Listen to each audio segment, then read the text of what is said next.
Hello, everybody. Okay, we're back. It's the Tuesday night marathon, round two, and live from downtown San Francisco. And we are looking at a chess game between Kyron Griffith on board one and Gaziz Makhanoff. Um, Kyron is our, has a couple of international master norms, 2400 player. And Gaziz has the problem that I was talking about earlier, which is the bishop at a7 is looking really bad here, folks. So if one day he can somehow manage to get that bishop into the game, then hopefully he'll be able to recover and things will get back in the game. But right now, this is looking quite good for white. So let's move on here, and we'll spend some more time on these games. But on board two, Philip Gerstoft, who I think is probably an A player, is playing international master Elliot Winslow, and I'm glad everybody's back and can see me. I've been a little dazed and confused, but we are back. And so I'm not sure of Mr. Gerstoff's rating. I think it's probably about an A player. I think he's an A player. And of course, Elliot Winslow is the well-known international master. And not sure what Michael Walter with Elliot botched the opening. Of course,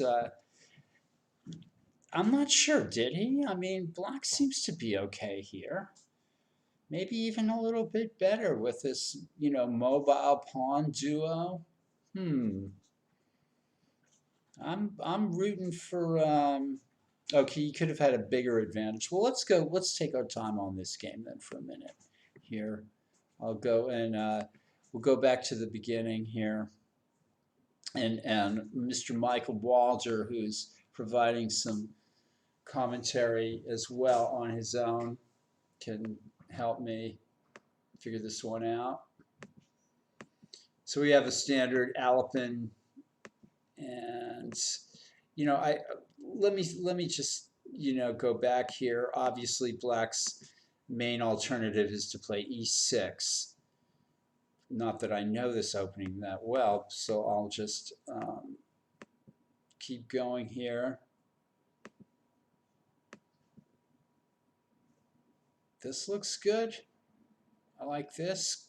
I mean, black is surely equal here, at least.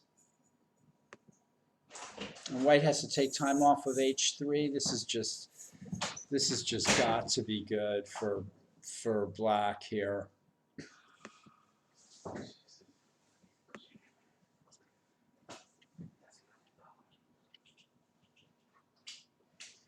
And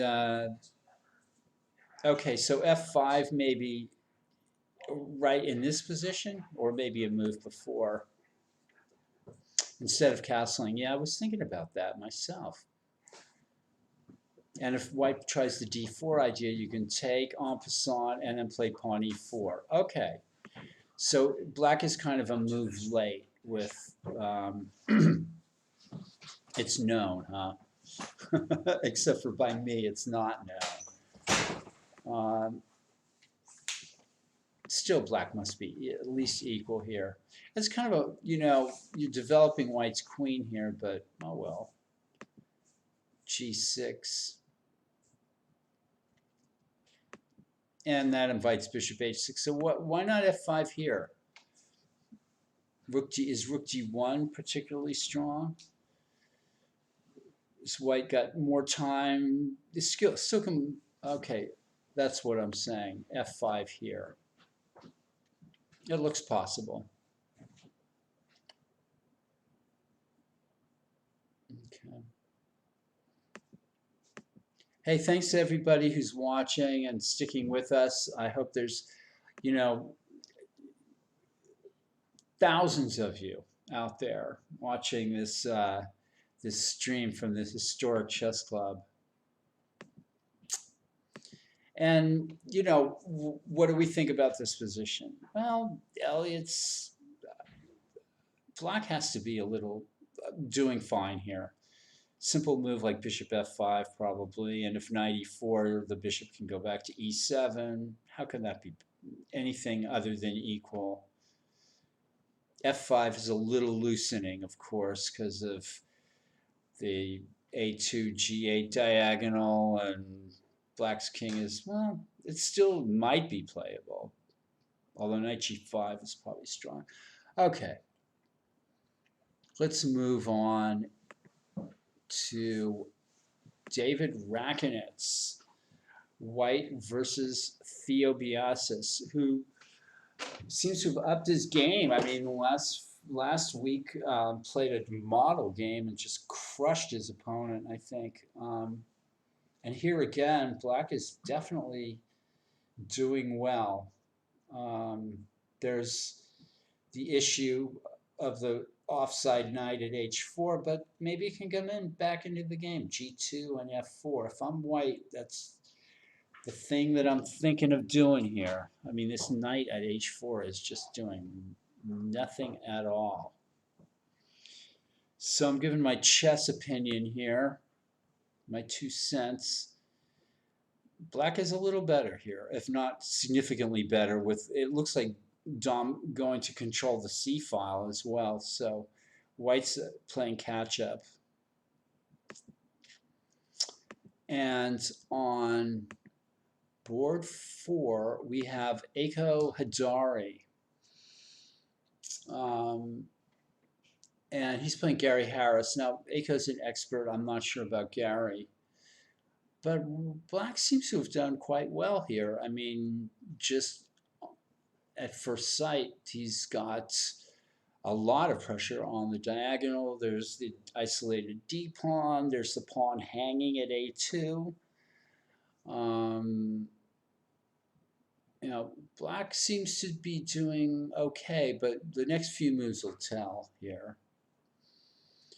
If white can play rook c5, queen a2, and then maybe bishop b1 and try to trap the queen. Almost traps the queen.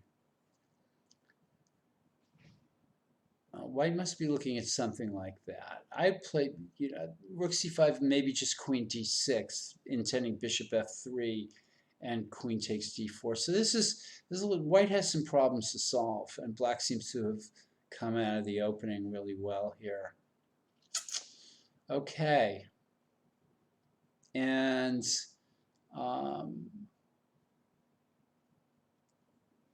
can white reroute bishop to the g2 better diagonal? I'm not sure if that's this position or the one we just looked at. So let me go back.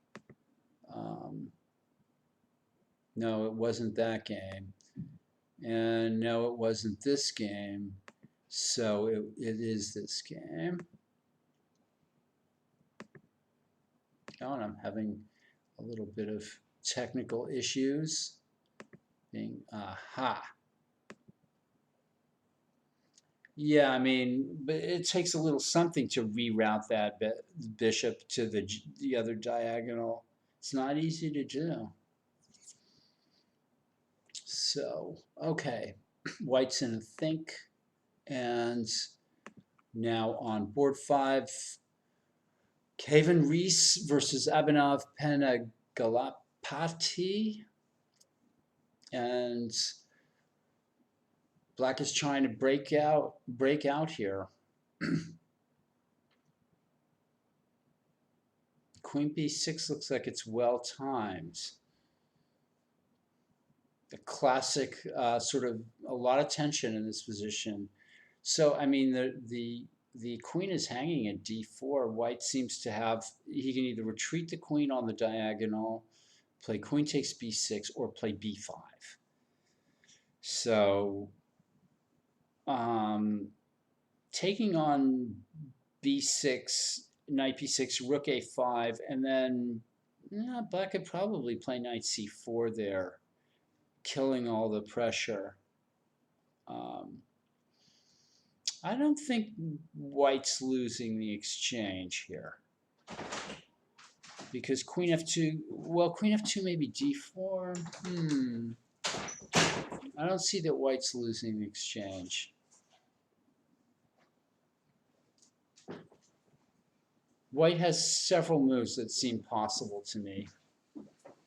Queen b6, queen f2, or b5, and each of them is really different too. So there's all right. Let's roll back to the top board. Kyron Griffith versus, and this complicated game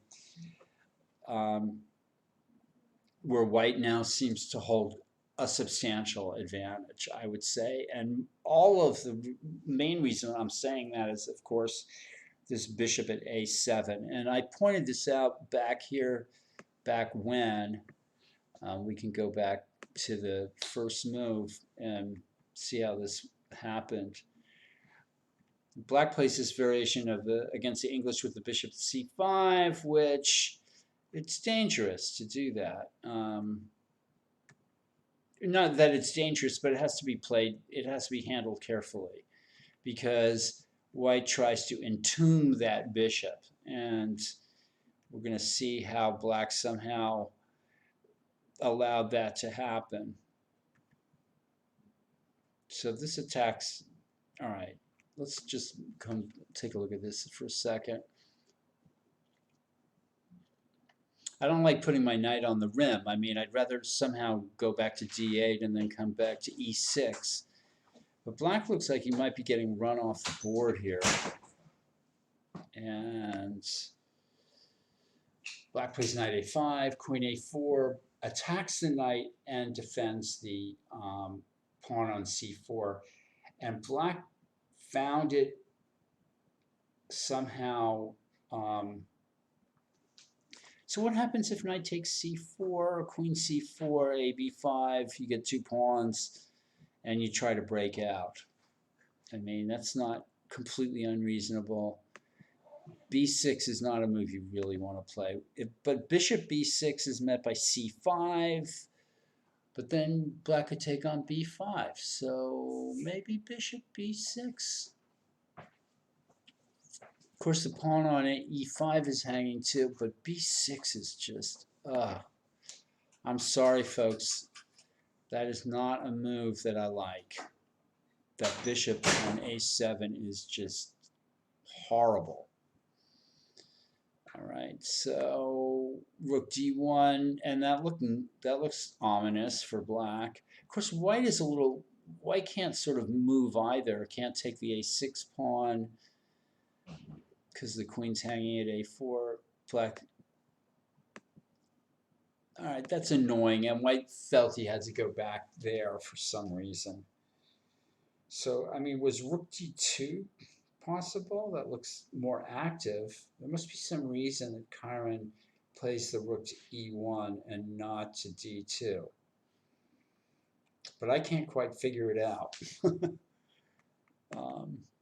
Rook d8, and white's thinking.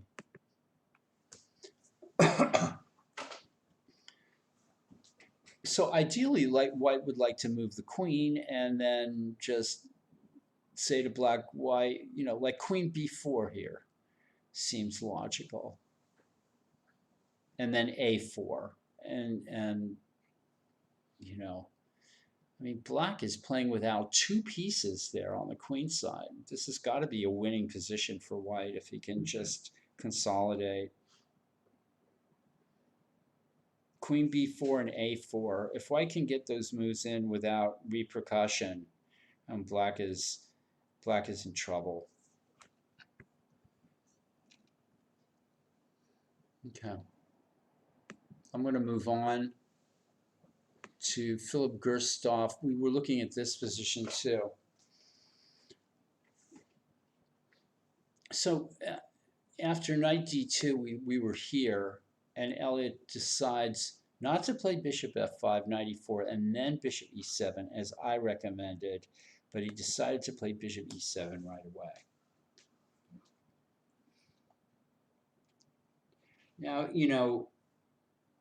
my experience is that if the queens come off and black plays f5, and black will usually have a nice game, and I think black is still better no matter what white does. In sort of has a more potential here with moves like f5 and e4 coming up. So this is not ideal for an ideal position for white. I'm going to move on, and the part of it's this opening here. I think white must have made a kind of a, yeah, I mean, if this is book, this is like, they were pointing out, this is book here, but if it's book, it's not a book that's white should be proud of owning. I think. All right. Back to, and we're doing the top 5 boards. We will probably get back to 10 boards at some point in the future, but we're easing back into our live coverage at the mechanics. Everything recently has been played on, uh, you know, chess.com with Zoom and all that. So we're transitioning back, and with half the amount of players that usually play at the club, and usually we've been well over 100, and now I think we're at 50, hovering a little bit over 50 players, and using, instead of 10 GGT boards, we have 5. Taking it slow, and again, here, position is definitely in black's favor. Black owns the c file. It's got this wonderful strong square at d5 for the knight, and the white knight at h4 is still not made its journey back into the game. So what would I do if I'm black? I want the queens off, and I want my rook at c2. And and then I want to bring my king into the game as well. So black should think about trading queens, maybe. Something like even queen b5 here is not out of the question. Let's say queen b5, ab5, and then black threatens rook c2. Okay, white can play rook e2, and black can penetrate some more. Rook check, king g2, and then how's that knight ever going to get back in the game with the king at g2? Black plays king f7, probably can march the king all the way over to can play b4. White's paralyzed in that position. That's actually a funny variation. Well, black plays b5. I don't think that's throwing anything away, but if I'm white, I'd play knight g2 now without even thinking about it. He's got to get that knight back into the game. And that's the theme of the round, I think, is pieces offside. We usually have a theme that we find, some magical occurrence where the chess pieces conspire together despite the best intentions of the participants, and weird themes come up, like in some round all the knights will be at b7 or g7, fianchetto knights, or then we'll see something like this with pieces on the edge of the board, or and what is king g2? I cannot understand this move. Aren't the players listening to me? Well, they're not allowed to listen to me. So they can play moves like king g2.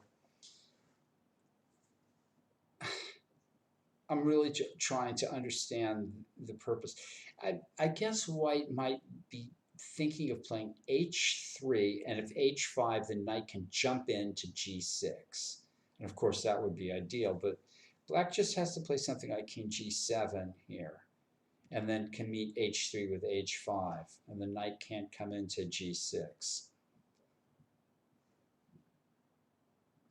I mean, h3 can also be met by pawn takes pawn check. So this is, I'm not sure what white's doing with his king g2 business.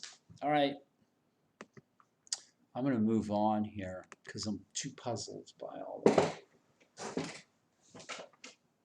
And this is, white has really gone into a long think after king g7. Well, white has a little bit of trouble here. I mean, queen takes a2 is within the realm of possibility, and you know, black could develop some strong pressure on d4. So white has problems to solve here. Players are slowing down and taking it easy. The time control is game in 2 hours. And white went ahead and lost the exchange as predicted. Let's see how that happened. Actually, let's run through the whole game. I like doing that, and we have plenty of time. And Alekhine's defense declined with knight c3, d5, normal reaction, e5, knight d7. I think black can play d4 here as well, and that leads to another variation entirely. So my guess is if knight d5, knight takes e5, and black wants to get in c5. And again, knight d5 can be met by knight takes e5, I suppose, uncovering the attack on d5. White plays d4. All right, things are getting heated up here. Takes, takes, takes. We're in some kind of French defense. Black probably should not take on d4 like he did here, and should instead play e6, since this is just developing white's queen. However, you know, in all these exchanges, everything is just a little bit favorable for white. And b4 is really a radical move and might be justified here. A4 looked like a good move too, and I think black maybe is making a bit of a mistake here playing b5. You should castle right away on the king side, and then play b5.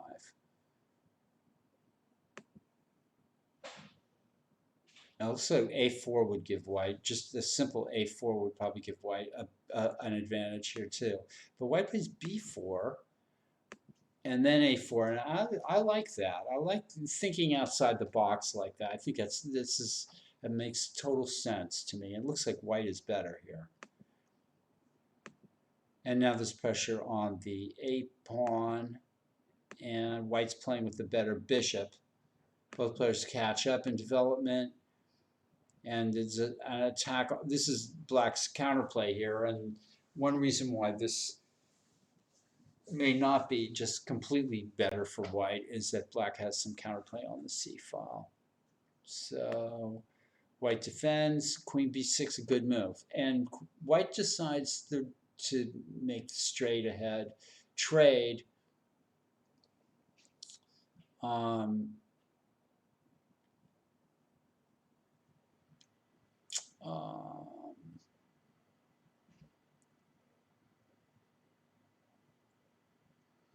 And we were looking at the fact that white could have had some alternatives there, like withdrawing the queen on the long diagonal. But let's see what happened here. White plays rook a6. Rook a5 is definitely possible. And maybe white didn't like knight c4, bishop c4, rook c4 with an attack on b4 and f4. All right, so white takes the plunge here, but this is probably not enough. And white has one pawn for the exchange. Knight b5 is an interesting move. I mean, it's a little rickety for white here. I mean, knight c4 looks good for black. I don't trust this entirely that this is good for white.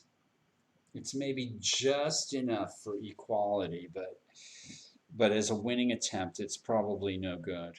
So Um, all right, let's roll up to board one here. If I, uh, all right, we know the story up to about, let's see,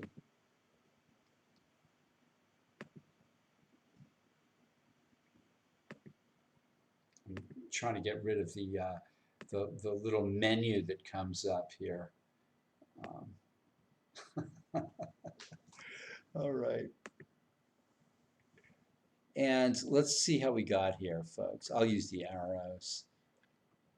So after rook e1, I mean, black has just too many problems to solve here. Let's see. Rook d8, and and white plays knight b4. Okay, that threatens knight takes a6.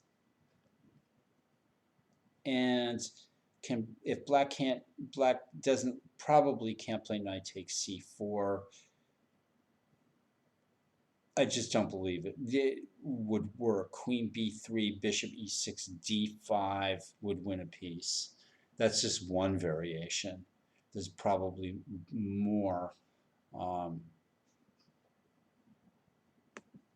so black takes on b5, and white takes back with the pawn. And like I said, black is basically playing out without two pieces on the queen side. And white's queen is now needs redeploying, I'd say. All right, so this makes sense. This bishop at b8 is never going to come into the game here. Black is playing a piece down. The bishop on b8. This is the problem with this opening. Black is probably losing here, I would say. Almost for sure.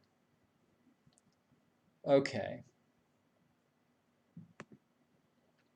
And on board two, we had Elliott playing in bishop e7, and white avoided the trade of queens. But that's not going to give white any more. And Elliott's playing carefully here with bishop f8. Now she doesn't like that bishop at h6 too much.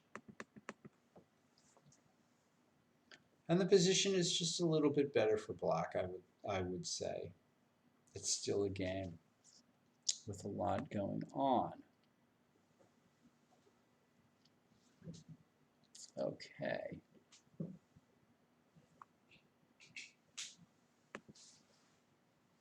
And David Rakonitz with the king g2, and he's just going for the complete passive defense here. So queen c2, rook c2, threaten this knight e3 check, and I guess the king would go back.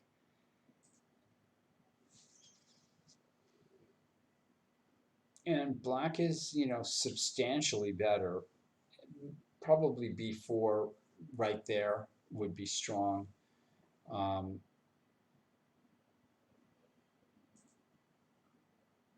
You have to create one more weakness there on the queen side. I think black is probably winning this one as well. Needs some good technique though. Ah, these arrows, folks. Okay. All right. Let's go up to here. And white finally plays rook to e1, which is a principled move. Rook e5 is now playable. So black can play safe by playing knight c6, which he does, or playing knight g7, which guards the c5 square. It might have been better, but definitely this attacks g4, and white's right away needs to think of what to do here. So I guess maybe start with rook c5 and queen 8. If queen a2, queen a2 is a little risky. Bishop to b1 and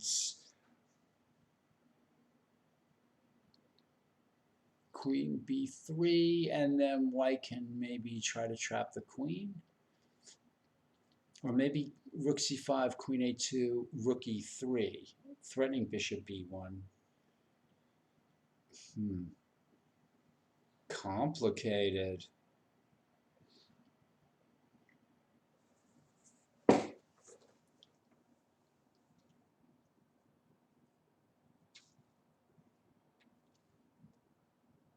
Any suggestions from the peanut gallery? I mean, my faithful viewers. Okay. Sharp game, though. I think white's probably going to play rook c5 here. I mean, just playing something like bishop b1, black is just going to pile up on the d-pawn. Although that's possible, too. I suppose bishop b1 is the, the obvious move here. Rook d8, rook d1 of the rooks to d1. All right, anything could happen here in the next move or two. Let's look at this game. Knight c4 and rook a2 were played. Knight b5 is looking a little senseless at this point.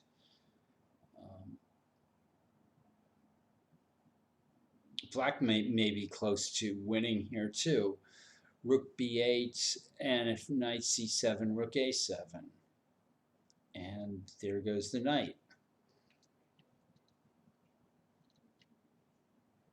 I guess bishop c4 actually there.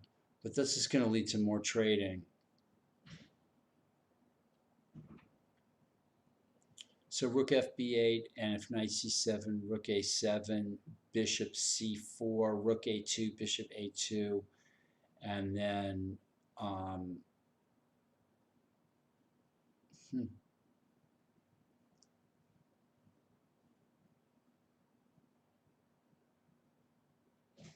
rook b4.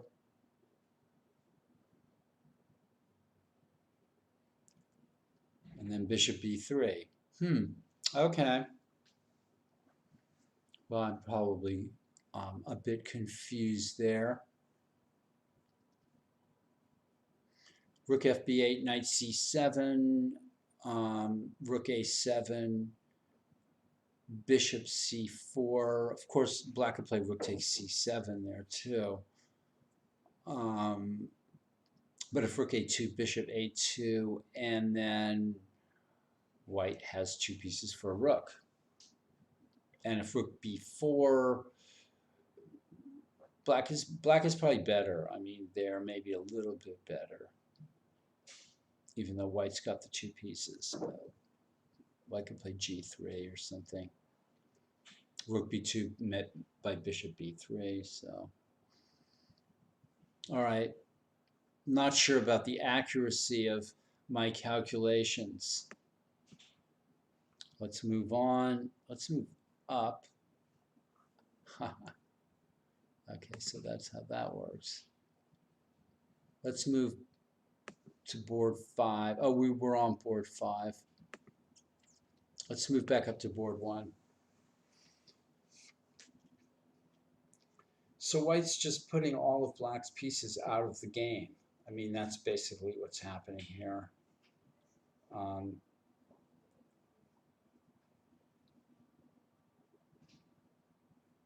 You don't want to block things up too much, but I mean, I think this restricting that white is doing here of black's pieces is going to pay dividends. I mean, this bishop at b8. I mean, we won't talk about that. It's like a family, a bad family secret. Nevertheless, white still has to break through, and that could be a dramatic turning point where black might actually have a chance when white tries to finish the game off. So we'll wait and watch that moment happen, because it will happen.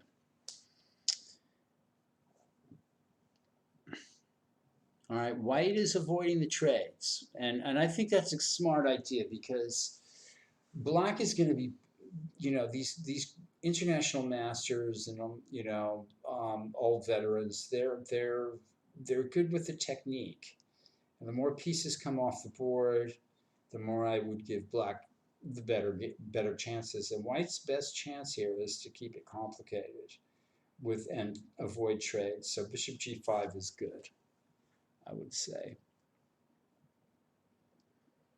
Black's going to play f6. The problem is that it allows black to sort of inch up as well. I mean, black is going to play f6. White can play bishop b3 check, but black can just come up with the king to g7. The bishop's going to have to move again, and then black can develop his bishop at c8 to f5 or something. Black is a little better still, and that's my opinion, and I'm going to stick to it. Yeah, and that's true in the Chiron game. Let's go back there because I've got 15 pandas hanging out with us. E4 does threaten bishop to d5, and it's a natural move to play anyway. I think white's got so many nice sort of choices here. Black is obviously going to see that move. He's going to play, king h8 or queen h3 or something, and e4 is a good move, but it cuts the white bishop at c6 out of the defense of the king side. So Chiron chooses g4 instead. And the thing about a player like Chiron is he's going to, think beyond just the 1-2 threat. He's going to do the 1-2-3-4 threat. So, and I like this too. This is restricting black's pieces, that restricts the queen and restricts the bishop in one move, and also maybe prepares a pawn storm on the king's side. It's possible. And more light square control. And the idea of playing e4 is still in the game. In fact, that could very well be Chiron's next move after the bishop moves. Then white will play e4, which prevents black from playing f5 and prevents him from playing d5. So I think that's probably a continuation. If the bishop goes back to f7 or g6, white's going to play e4 here. And I think its position is just fabulous for white. Really, really strong position. And black is almost paralyzed after white plays pawn e4 here. And he plays it, So this is g4 followed by e4. If white had played e4 first, black could have played queen h3. So the move order was important here. And black is just really suffering here.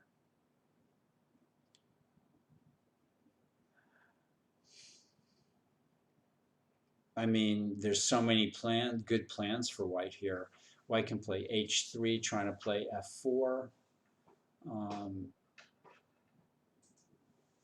And that to me looks like maybe the thing that white should do here is play h3, and the threat is f4, and black is just in real trouble here. Yes, Alexei, black's bishop on b8 does look quite bad. And the knight on e8 is quite limited. Yes, I've been sort of pointing that out for a while here. And it's good to see you join us. It's we've had a bit of a rocky beginning, but here we are, round 2 of the Tuesday night marathon. At the Venerable Mechanics Institute Chess Club. Apparently there was a kids tournament here on Saturday that was really something else. A bunch of kids turned out and everybody was just really having a great time. And chess is back at the club, and we are overjoyed, to say the least. I've been dying to get back in here, and And Chiron brings a knight up into the game instead of my plan of h3 and f4, which might have been a little shaky.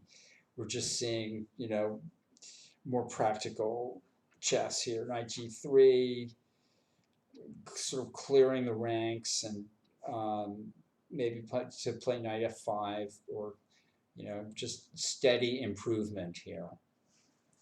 Black is in trouble on board 1. All right, I'm gonna move on to board 2, and Elliot's thrown in f6 here, and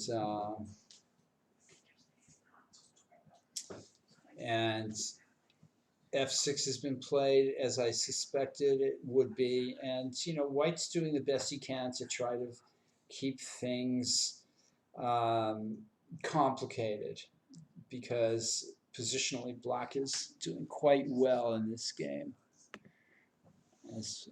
All right, let's go down to the Rakonitz game, and so the exchange of queens happened on c2, as I predicted. And I keep doing that instead of the back button. So I'm gonna try to work that a little better. Let's see what happened here.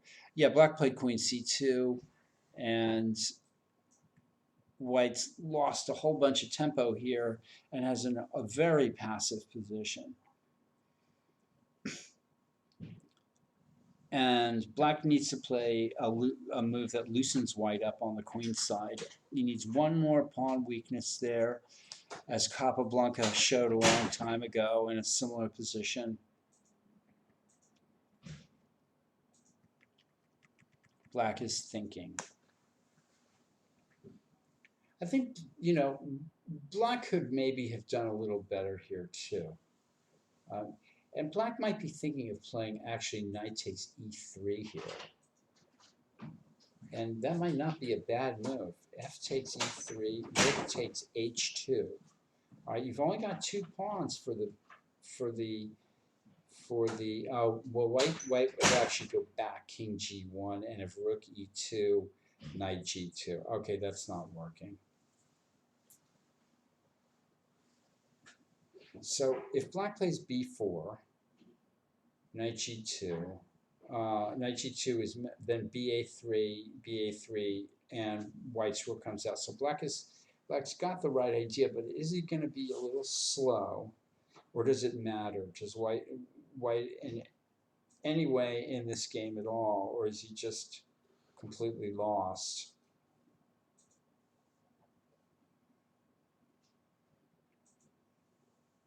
There's no way for Black to immediately win here, so it may require the king being brought up into the middle too. So if b4, you got to watch out. White's rook could swing into the game at some point, but everything should work out in Black's favor. That's in this game.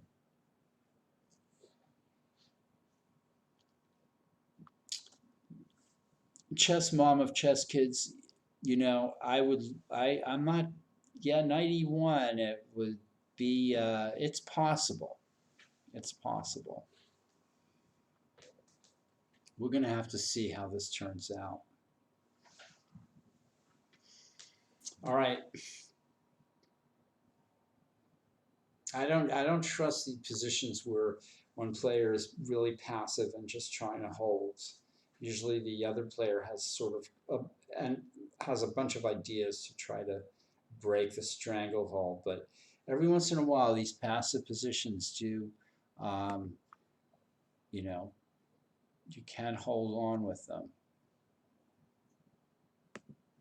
All right, and Aiko goes for it with rook c5 after knight c6. So Black had a safer move back here. And of course I'm doing the silly thing again.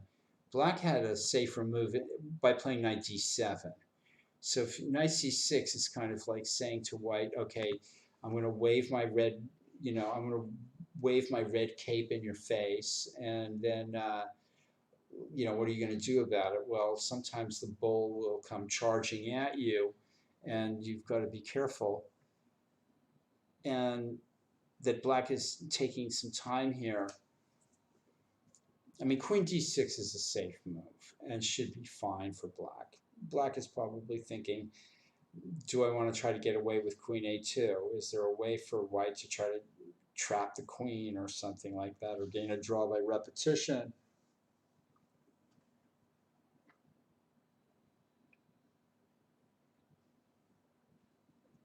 After queen d6, knight c2, we're in for a long battle, I would say.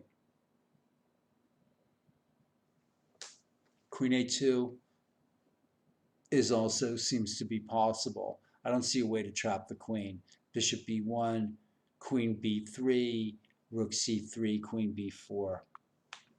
Nick is not on tonight. We had a little bit of technical difficulties in patching him in.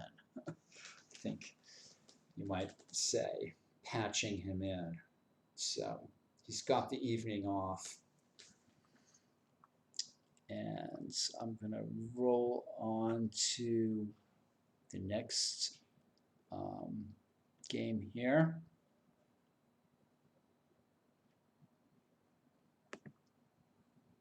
Let's go down to board 5. And, oh, this is, well, white's actually, I think, achieved something here. Didn't manage to lose a piece in some of these complications. Actually, that line that I was pointing out earlier came to pass, which is unusual, which is that black played rook b8, white went into c7, just like I said. I'm absolutely amazed. Rook a7, and then white took on c4. And so rook a2, bishop a2, rook b4, and then white should probably play g3 there, defending the f pawn. And maybe that's just nothing special for black. Even pawns, knight and bishop versus rook, and black doesn't seem to have anything good there. So black took on c7, which I thought, and now white can go back to d3, and black can't take on b4 because of mate on the back rank. So black makes, and what do you think of g6? I mean, that's a big move in a way. I mean, you could play king f8 and just leave the question there whether to play that move or not. g6. You know, I'm going to throw out another possibility. You could play g5 there. Because if f takes g5, then you can play rook b4. And if white plays b5, then black can take on f4. And so maybe that was a possibility to try to break the back rank. But g6, okay. Just throwing it out there. And I agree, this seems like it could be a drawn position. Black's rooks are passive. Okay, so if ideally for black, he could bring the king to b6 and trade the rooks, and then bring the king to c5 or something, or even a d4 and try to invade with the rook. It's possible black could swing something like that. He might have winning chances, but only black has winning chances here, I think.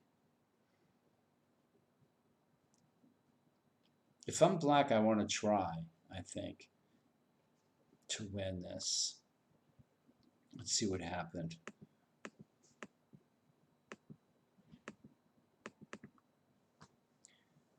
Well, black's playing on the king side. Not clear what that's accomplishing, unless he can open up another line over there, and maybe white is sort of preventing that because of h4, g4. And black has, of course, to be careful. This passed b pawn is, you know, that could be an issue. Player interviews, yes. The player interviews, we like that, yeah.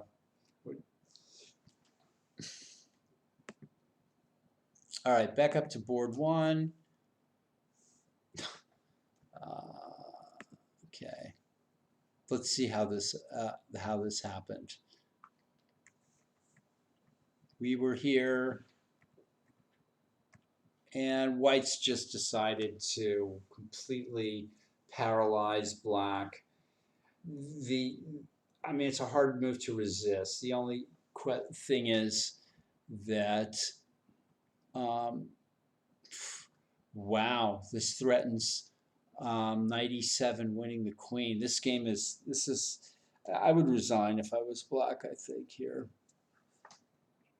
Rook d7, and white can obviously play bishop d7. Maybe queen a8 first. That looks like it might just win a piece. Queen a8. Black can barely move. Then you can take on d7 and take on b8. I guess queen a8, g6, the only move. And then black can maybe play knight g7, so the bishop on b8. And white's got some way to, must have several ways to win this, if not even more than several.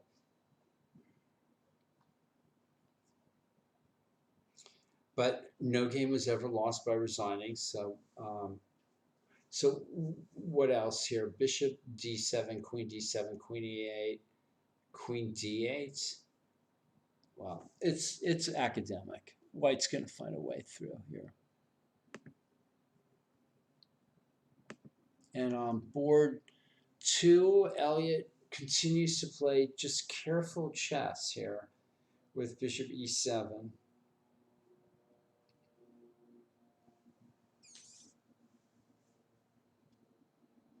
And what picture? Young Chungus. What picture? Yeah, it's the picture of a chess club. And that's what we don't. I wish I could show everybody the chess club. Right behind the door over there is the. There's 50 players playing. Well, actually, in two rooms. And live chess is back. We're bowed but unbroken, and this game is being played live in the other room, board two. And Elliott's playing a careful game. I mean, the players. This is not chess.com anymore. This is live chess with a 2-hour piece time control. So, however, we'll see our fair share of strange moves and blunders, I'm sure. Well, this is what happened.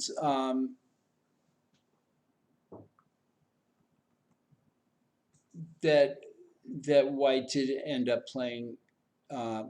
Black is going to play knight c4, and this is obviously a nice redeployment here. And white's passive tactics are not going to be able to enable him to survive for long. So I think white's trying to play rook c1 here. So if rook a2, rook c1, and if rook a3, rook c6, knight moves, rook e6, but then black can take the pawn at b3. So white's attempt at a little counterplay here, even that's going to fail, I think.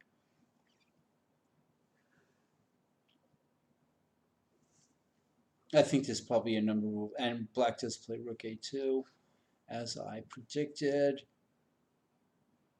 Rook c1 is going to fail. Rook a3, rook c6. Black can move the knight back to d5 if he has to, and then after rook takes e6, he can take on b3, and that's two connected pass pawns. That should be more than enough to win that position. And on board four, wow. Okay, so white played knight c2, but black had this nice shot. Knight takes d4. Oh, that sends white reeling here because the rook on c5 is hanging, and I think I overlooked this possibility. Knight c2. So white couldn't, it looked like white made a mistake, but he had a difficult game, I think, already.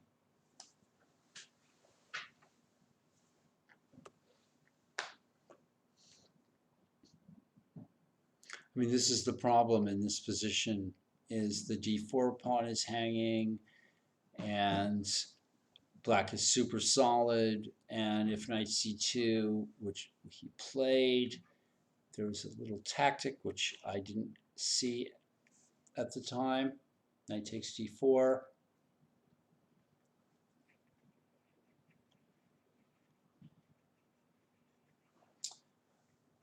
Yeah, we had a rocky start, but we are back in the saddle. Oh, we are back in the saddle, folks, with the Tuesday night marathon. And thanks, really shout out to everybody that's working here. First of all, Abel Talamantes, Judith Starry at the Mechanics Institute Chess Club. And then there have been some people that have given us some absolutely essential assistance, Reka Starry and Wanson Dejas.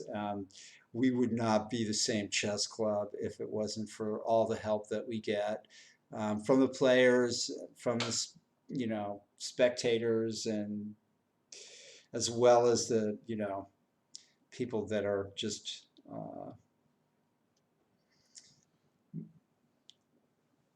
regularly here. And knight takes d4 is rocking black back on his feet, and I'm sorry, rocking white. So I'm looking at knight d4 with the idea that if queen c5, I could play something like rook e6, but that's just not going to work. To bishop f3 here. I think this just wins a clean pawn, and it might even be more than that, because can white really allow black to take on f3? I don't think so. Yeah. One thing we're missing using a laptop is the live stream into the club, showing the players actually playing. Maybe we could have arranged that, but that'll be next week. We'll get a way to show that to you folks next week. We were excited by that.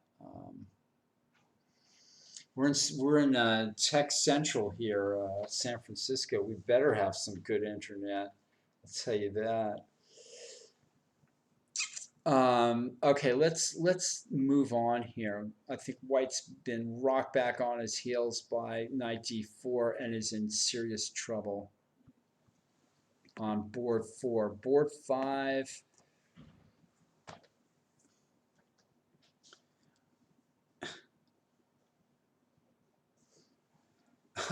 So here's one funny variation. If black plays rook a7, he actually loses here.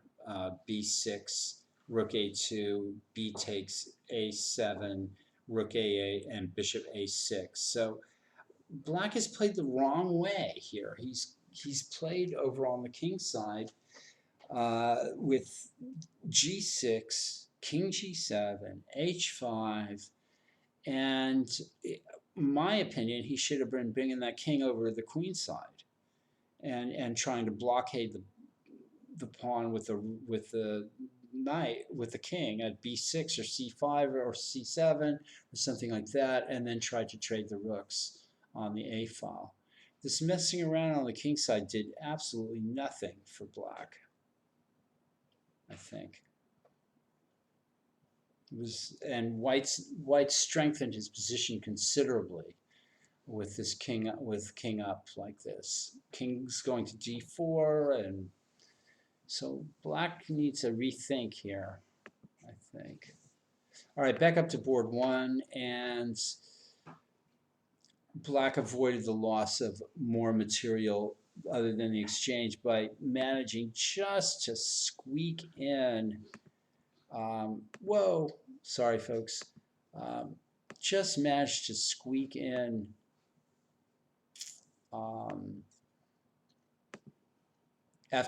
managed to squeak in g6, and just in the nick of time. Okay, white played rook c2, seeing that playing queen a8 would not have won a piece, but it would have won anyway. I think almost anything here.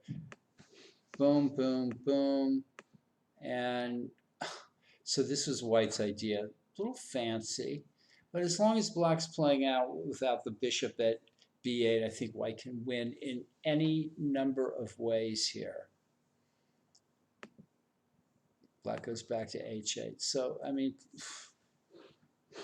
this is just waiting for the axe to fall. But stranger things have happened. Okay. That was on board one. Kyron Griffith is cruising to victory. And on board two, yeah, black's queen, little awkwardly placed, but black is solid here. What about bishop b3 check? I like bishop b3 check for white taking over the diagonal. But white needs to land something tactically here because black is better positionally. Some pieces get exchanged, and white's going to be suffering here in this position, I think. But it's complicated, quite complicated.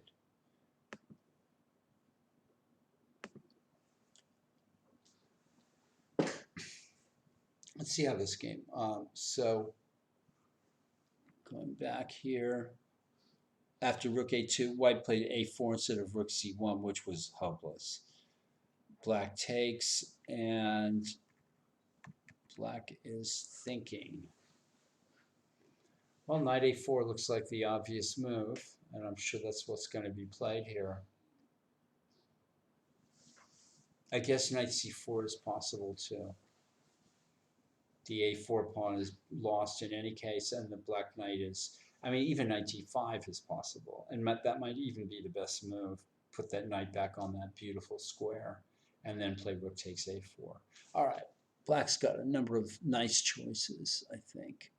So let's move on.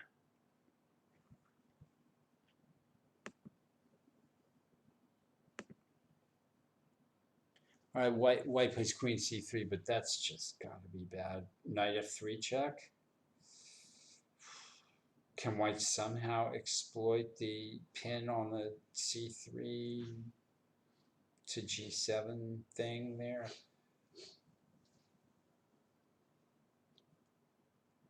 I don't think so. I mean, just knight takes f3 check, and maybe rook c8 if black is really worried about things there. But there'd probably be a half a dozen other moves that would be good too.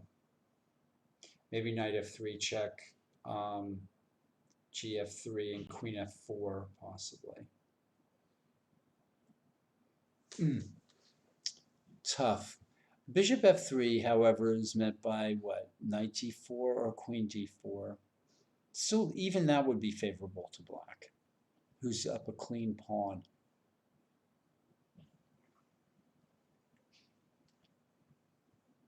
Okay.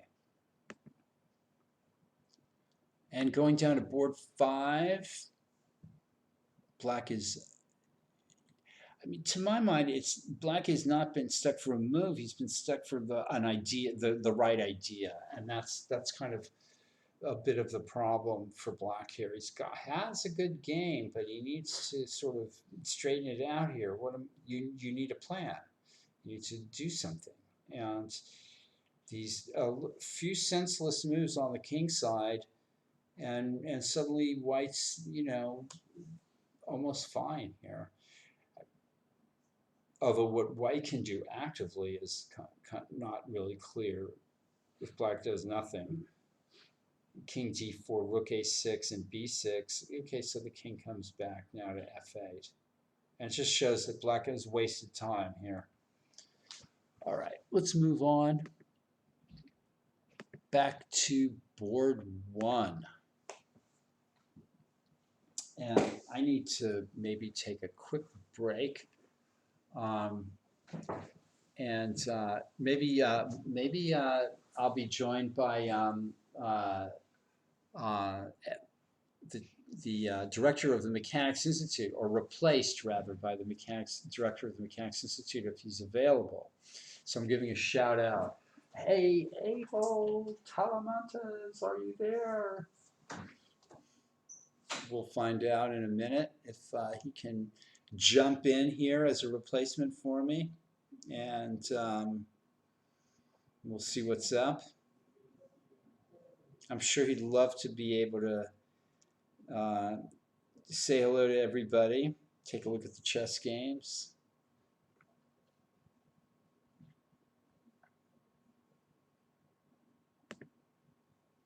And let's take a look at Elliot's game here. So black is just trying to sort of, consolidate a little bit and trade some pieces, get his bishop at c8 out, and still game in progress, folks. And I'm going to step aside here, put my mask on, step aside for my boss, Abel Talamentes. Be right back. Hello, everyone. It's kind of weird being back on the broadcast. It's been like a couple of weeks. So I've been inside. Hey, Alexi, how's it going?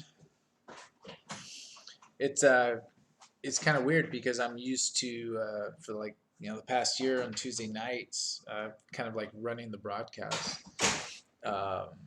Picking the games and like doing the commentary. I actually really enjoy doing that, but with the Tuesday night marathons, I actually have to be in the room, tournament directing, and at the Mechanics Institute when we have between the two rooms, one tournament director has to be in one room while the other one. I think I might have to answer a question right now. No, I thought it. Oh, okay. So it takes away all the attention.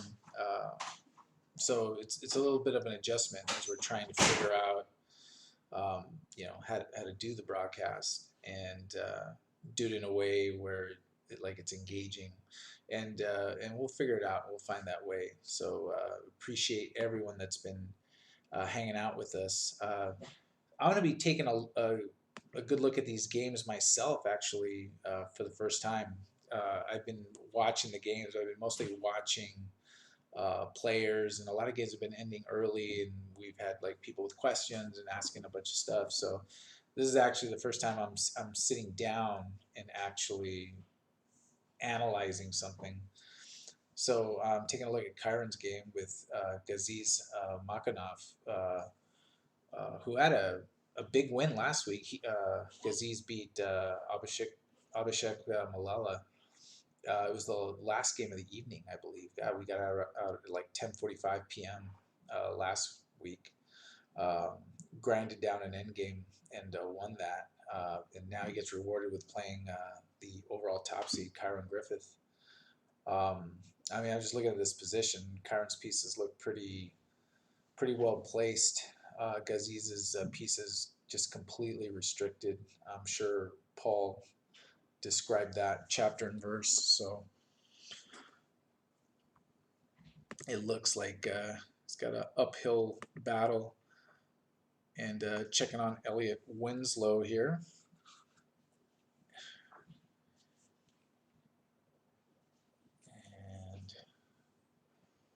And if anyone has any questions in the chat, just feel free to let me know.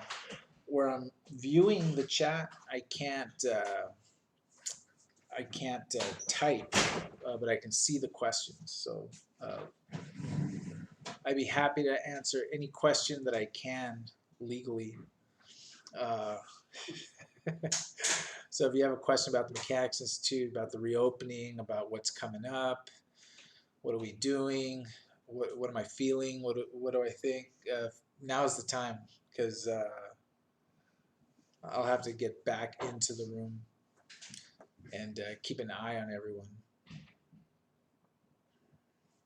Let's check the board 3 with David Rakonitz and Theo Biasis.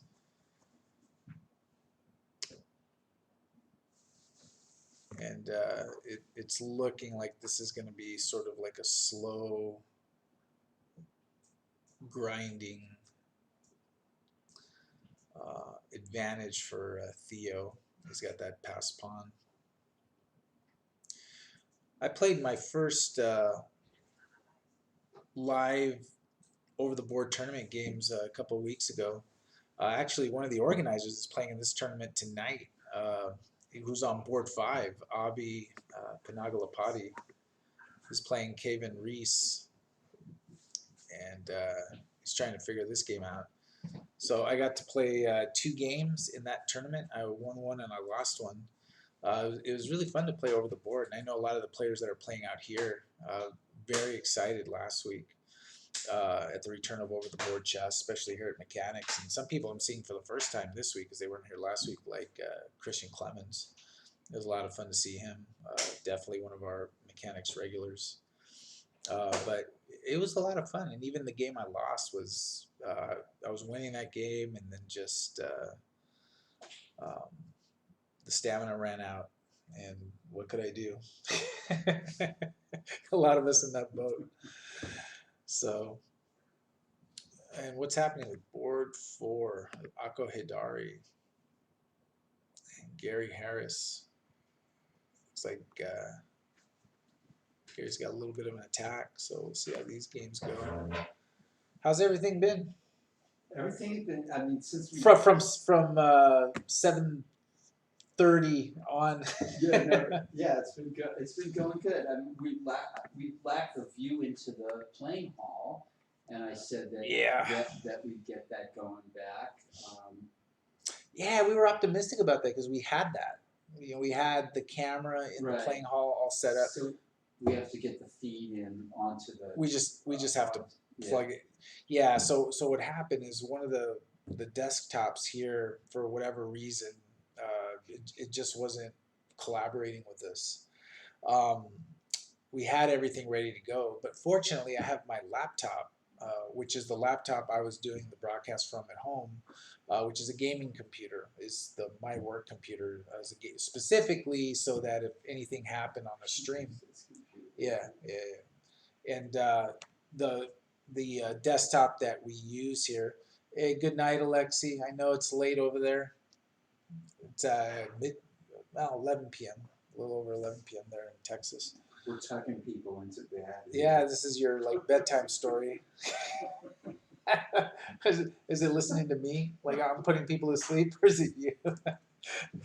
So yeah, so that computer wasn't working. So we're doing it from the laptop. It's working great. But the desktop that we used to stream when we were doing it here is actually a different computer. So I think we're gonna see if we can get that one fired up. If not, next week we'll just do it from the laptop like we've always done, because this is working. And we can plug the live feed into this laptop if we had to. Yeah, I think so.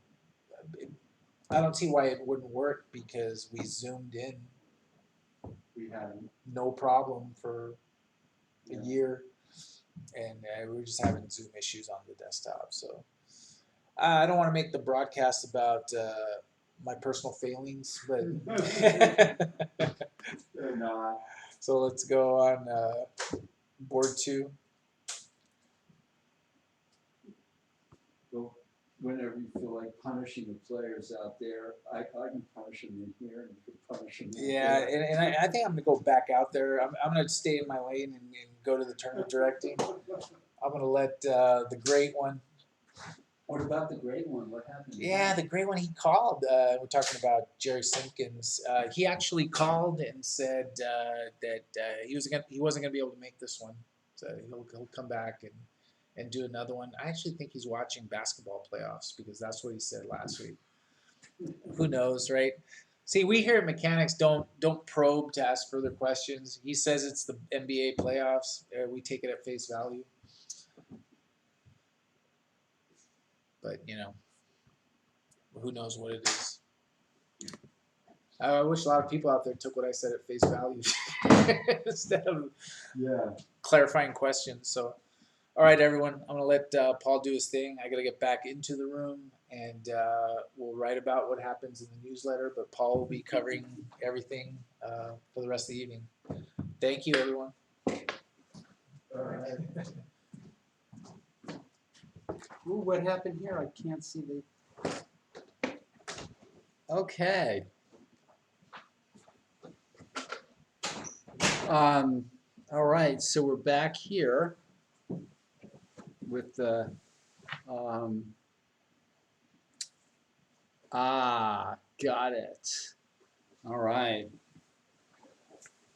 I want to thank everybody that's helping me out this evening. Okay. So Black has gone ahead in the Raconets Biasis game. Let's just go back up to board one here for a minute. And White's up the exchange and opening up the H file now, I assume. Black is playing without the bishop at B8, or the bishop at B8 is, defending the C7 pawn. But this is a sad state of affairs for Black, for sure.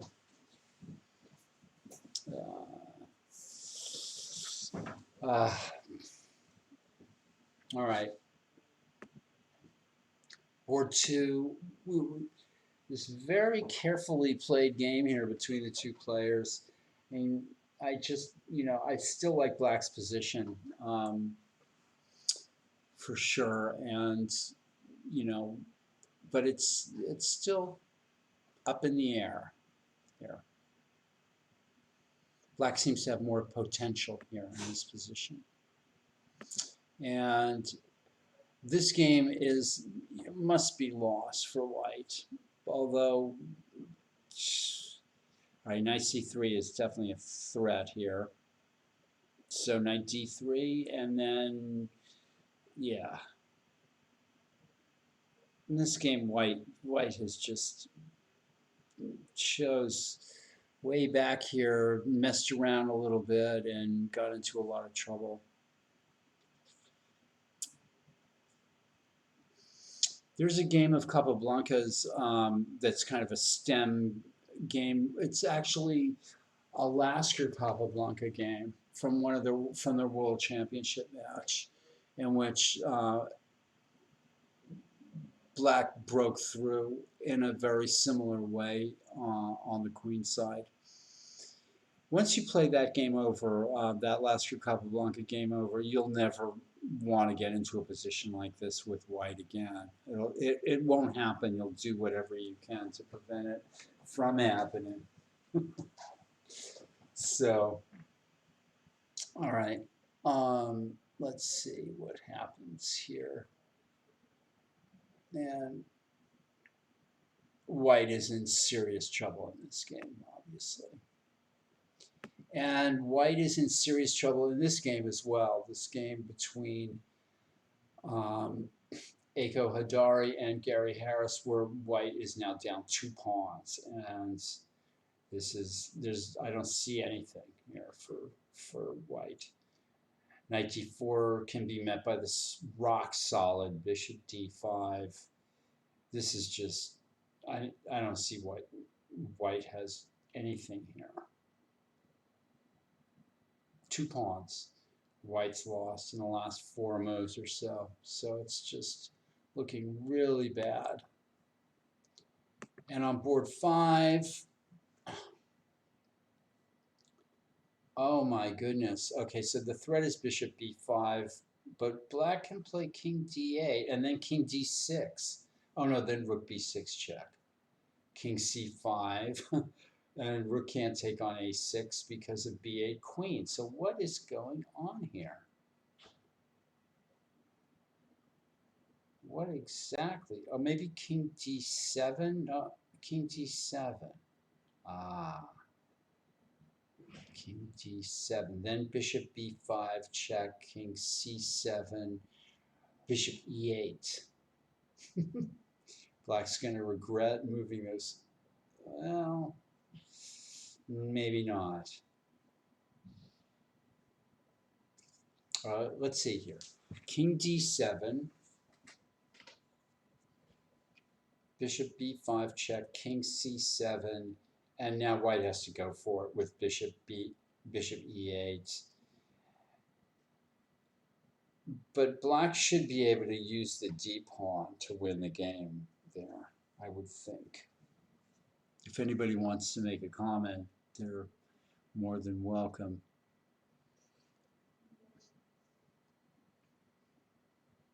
So king d7, not king d8, king d6. I think that would be a mistake because rook b6 can be met by king going back to c5.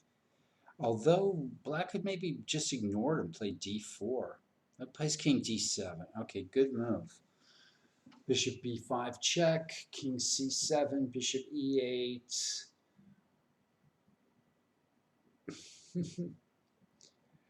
Black is good. Black has to dislodge the king at c5. I think this could end up as a win. This should end up as a win for black, probably. Where did white go wrong here? Trying too hard, maybe. Rook a6, rook a7, b6. Wrong. Maybe this is possibly wrong with king at e7.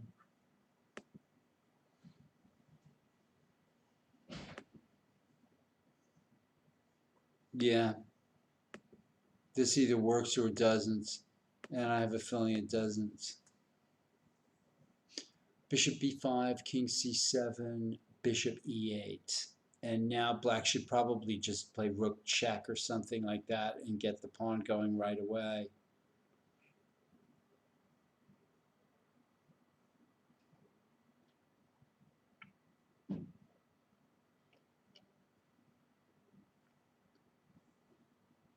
It could get a little tricky.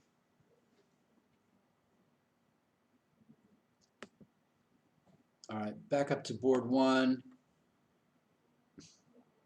This is taking Chiron an awfully long time, but the issue doesn't look in doubt here. It's just, you know, there's going to be a breakthrough, and this time it looks like it's going to be on the H file or something. It's just, oh, this bishop at B8, nightmare, nightmare.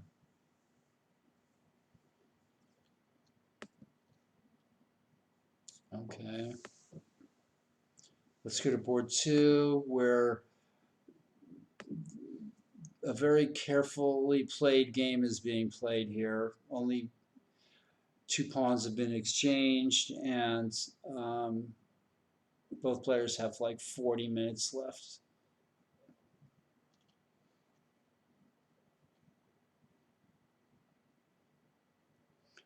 I think it's time for black to complete his development here, don't you? Bishop e6, I mean, bishop f5, one of those 2 moves. All right, I'm moving on.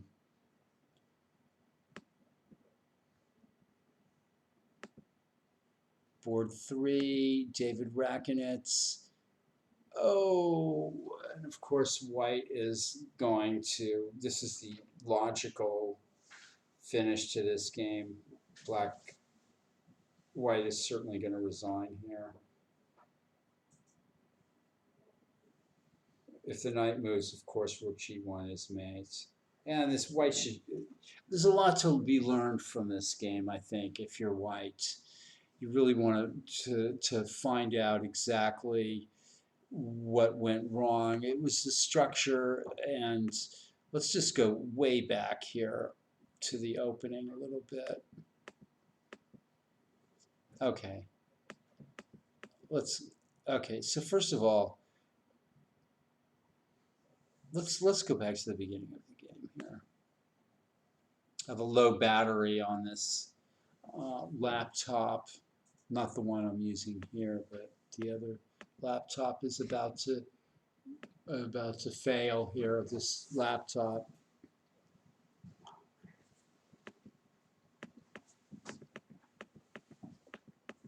So white plays uh, a couple of slow moves here. A3 certainly was not necessary in that position. Black has an equal game. Queen d3 allow and back to d1, and that just looks wrong. And if I'm white, rook e1 doesn't seem to make much sense here. Maybe knight h4 to try to gate the two bishops. Rook e1 seems out of place here. Knight e4, okay. Bishop d3, and this, any exchange in the center is probably good for black. Here, white has just lost a whole bunch of moves. And this is interesting. White could have taken on e4, maybe. And black's not worried about losing his bishop? I guess not. c1, g5. Very aggressive way for black to play. And this white, this is how white's not got out on h4. White doesn't play f3 here, but takes on e4 and double attacks the two pawns and manages to trade this bishop, but this, and now black is just completely in the driver's seat here with queen g2 might have been a little better than this. And what king g2 is really awful, I think. White needs to just play knight g2 as fast as possible and knight f4.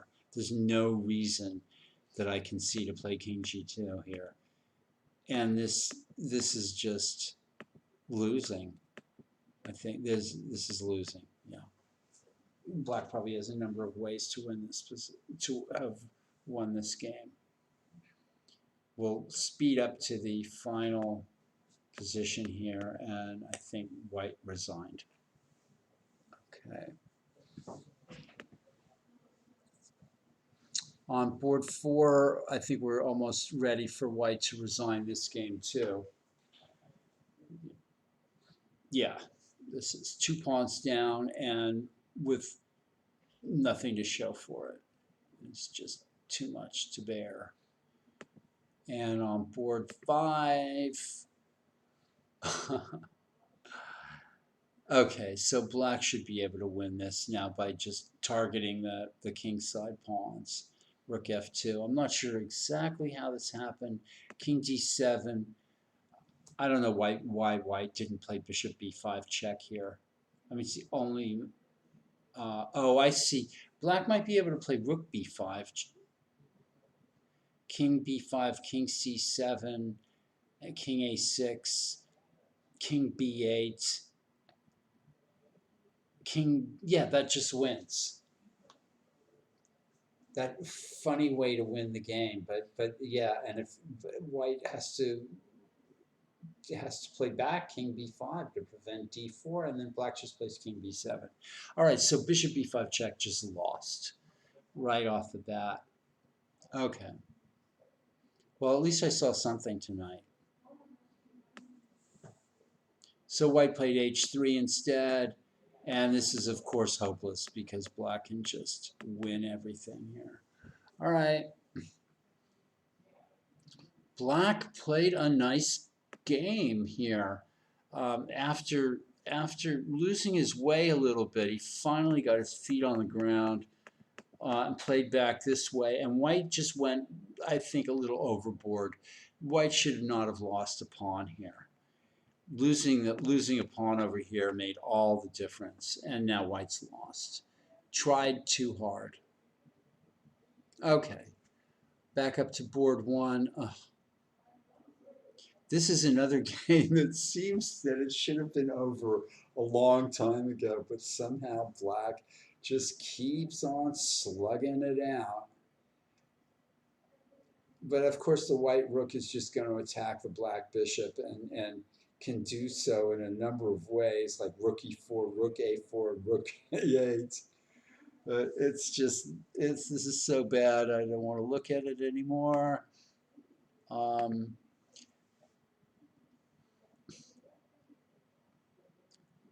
and these positions are funny. I mean, black is definitely better here, but if white can manage to land some tactical shot, is back in the game, maybe something based around taking on f5 or something, but I like black. Still like black in this game. Rakonitz Biasis, well, we know what happened in that game. And this game, I think white is probably going to resign soon. And this game will go to the this position. And poor white really has nothing to do here. He can just resign, I think. White makes a queen. He's trying to, I don't know what he's trying to do. It's hopeless. So I am thrilled to be back at the Mechanics Institute Chess Club. I know we need to overcome a few technical difficulties, and then we'll be slugging it out with the best of them. But they can certainly put a little bit of better lighting in here so that I don't look like a piece of burnt toast. Apart from that, I have nothing to complain about at all. And I think white can safely resign this. And this game also, it looks like Gaziz might have resigned after King F2 because the clocks have stopped.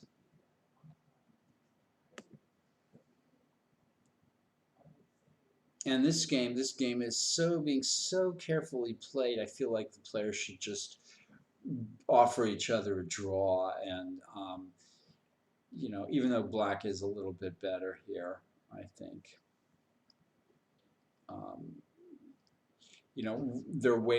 All the pieces are still on the board basically, and they're just waiting for a time scramble, and then something horrible is going to happen to one or the other player, and so nobody wants to see that. Rakonitz Biasis is a win. Yeah, I feel sorry for Akko, who never really got in this game. In fact, let's go to the beginning. Let's see how he got into trouble here. It's another Alpin Sicilian. Black mixes it up with G6. And this typical annoying for black move, knight A3. Black just plays knight takes. And so, the question is white mixing things up here with bishop c4? Because he could have played knight b5. Queen e4 check looks like a good move. Somehow it gains a tempo. And white plays bishop e3. Is that really a move?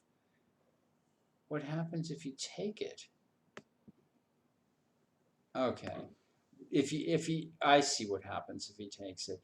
If takes on e3, bishop f7 check, king f7, knight g5 check, wins the queen. And if king f8, then queen d8 check, king f7, knight g5 check, wins the queen again. So black cannot take and must instead You know, white has a significant lead in development here. You would, I mean, knight b5 is possible because if takes on e3, knight d6 check. And that looks like the move that would kind of like, you know, continue to sort of run things. Black can go back with queen c6, but he's not even threatening queen c4 because of knight d6 check. So white could take on d4 maybe with the bishop or something like that. I'm gonna say that it might be here that white starts to let it slip. I mean, my gut feeling is that white is doing well here with a big lead in development. He just has to find the right sort of shot.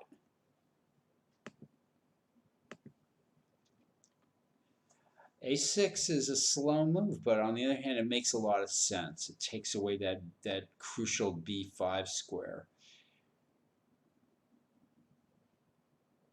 And I can imagine racking my brains here with white, trying to think of exactly how to punish black, and maybe there's no way to directly do it. How about bishop to d3 and knight c4, trying to get in on those dark squares again? Is possible.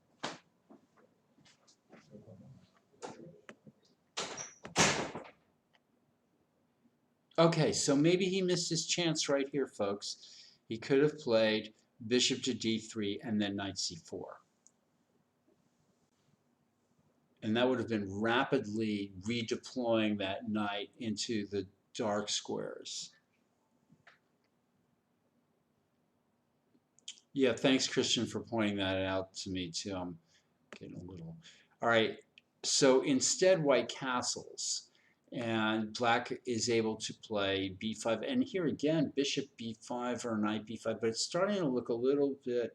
If white can't get anything really quickly, and maybe knight c2 here. But first, rook c1, bishop b7, and maybe again knight c2 to bring that knight into the game. Queen d2 looks a little bit pedestrian. And this exchange turned out to be not good at all, actually. White lost defense of the d4 pawn, and I think this may be even possibly a losing idea. And maybe even rook c5 looks better here.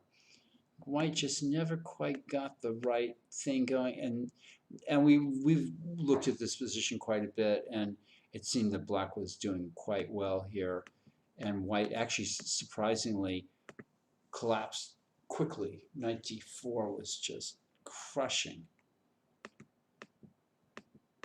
and white ended up giving up another pawn and is just lost.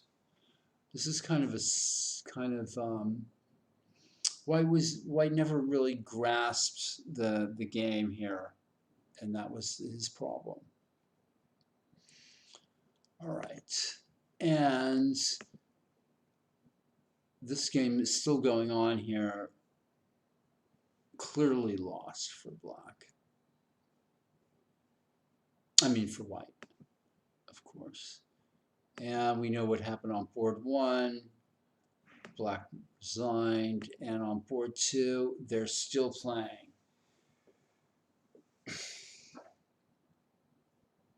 I mean, those knights look really bad. White needs a shot here, like, you know, something like knight h5 check, but it's starting to look a little.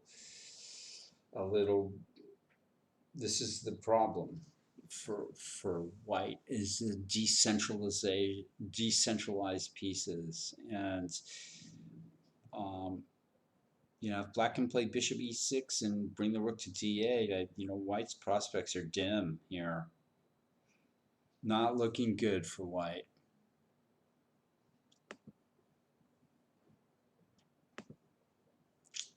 Okay, is that the last game? Well, this is game. It's apparently still going on, but not looking good. And this game is, well,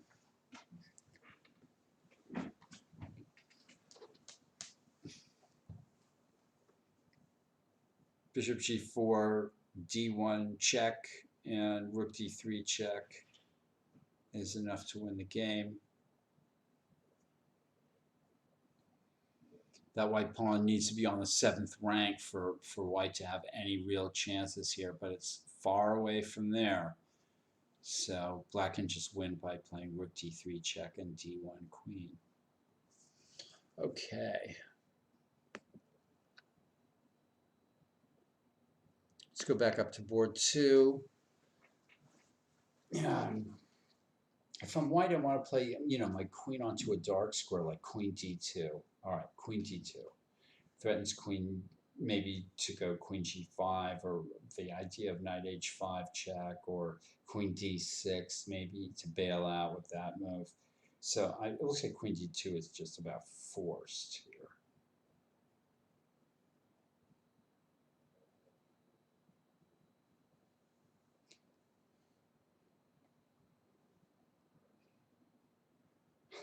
Black can actually win a piece by playing, well, maybe by after queen d2 by playing e3. I wouldn't recommend it really, but if rook e3, queen e3, black can play f4. But then white's got all sorts of weird moves like knight h5 check, or maybe even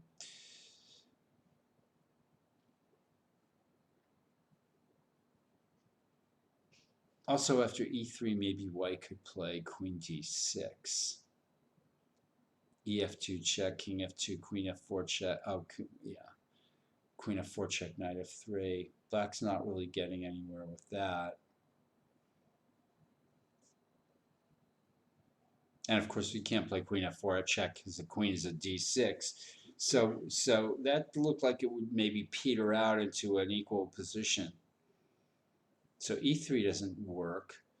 So queen d2, let's say black just plays a normal bishop e6. Then white plays queen g5.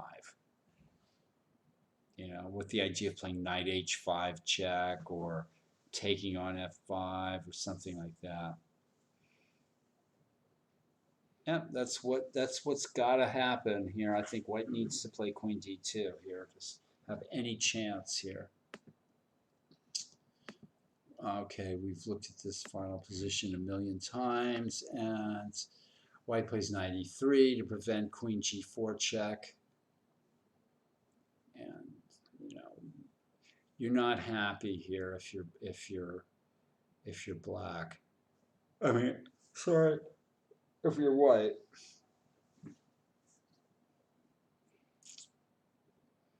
Hey, Mikhail Smyslov, I'm hanging in here. I'm at the Mechanics Institute.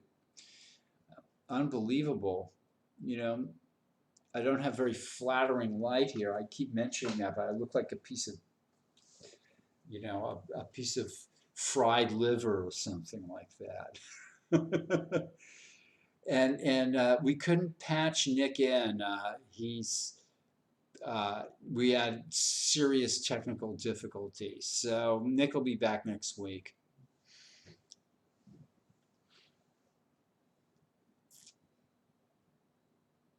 Hey, Michael Walter, back in the house. Thank you, everybody who's watching and contributing. It's nice to see. We've got 2 games up on the GT boards here. One is this game, actually I think 3. This game where white is just lost. And down 2 pawns, and it's not looking good.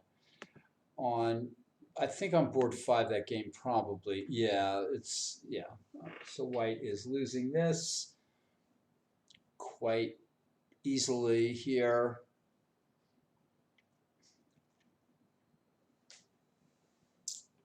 And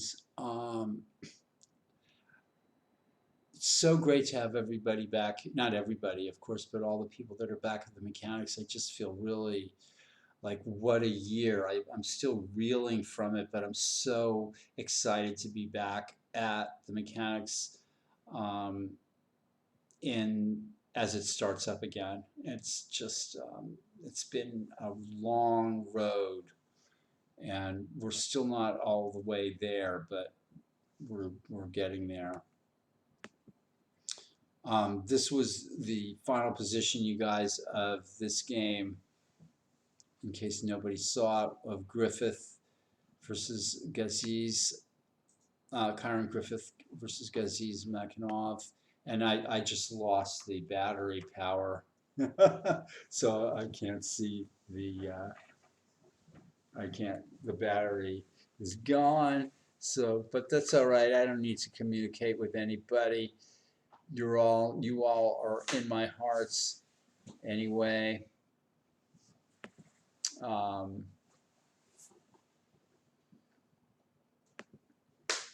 on board 3, David Rekonitz went down to Theo Biasis, who's been playing some nice thematic chess in this tournament. Um, I think we're ready for Theo to make his move and become a master in short order here. Certainly,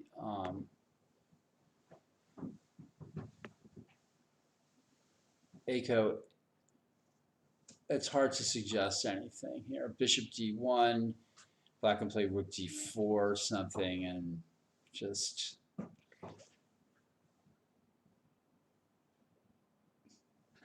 it's, white is just, I don't see anything here for white.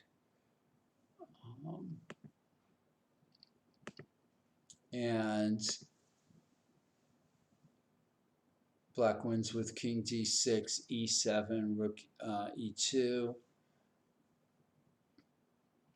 Well, this was a nice fight.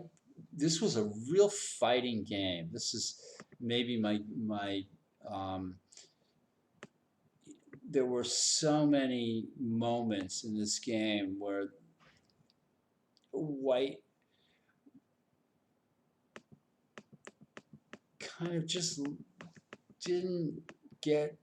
This was a great idea on white's part, and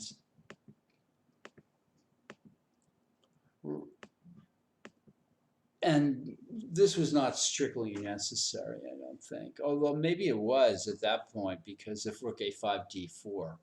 So it was probably good enough for equality, and what happened was a little tactics here. And black should have thought much more carefully about g6, I think. G5 was possible to try to take on b4, but after g6, b5, it's hard to imagine that this is a winning position for black. But he should bring the king over to the queen side. Instead, he dodges around the wrong, plays a couple of wrong ways. And now white should just sit still here. Instead, white got fancy and gave up a pawn to get the pawn to the 7th rank. But that wasn't good enough. Getting the pawn to the 7th rank was not good enough because black stopped it, came over to that side to stop it with the king, and once he stopped it with the king, the game was completely over. And the game actually ended with white sacking his bishop for the pawn, but black, of course, is easily in time. So we should have one game here, which is the oh, okay. So after e4, white played the fancy knight f3 to bring the knight back, and black played bishop e6. So, I mean, without trying to get in on the dark squares, white's just going to sort of get ground down in the conventional way here, and prospects are good for black here. but the players have you know, half an hour each, maybe a little bit more on Black's part. So, and I think we still have Aiko's game here. Black has 49 minutes and White has 7 minutes. And now the horrible threat of Queen E4, I suppose. Even Queen D4 is just going to win. You know, Black could have won by trading on E2 and playing Queen D4. That would have been winning. The problem is that any endgame is also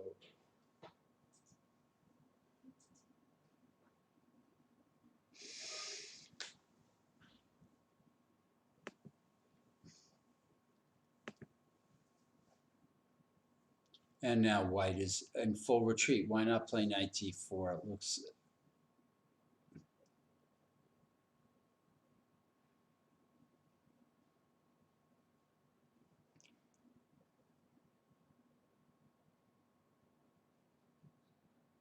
boy, E3 almost works here for Black. It might even work.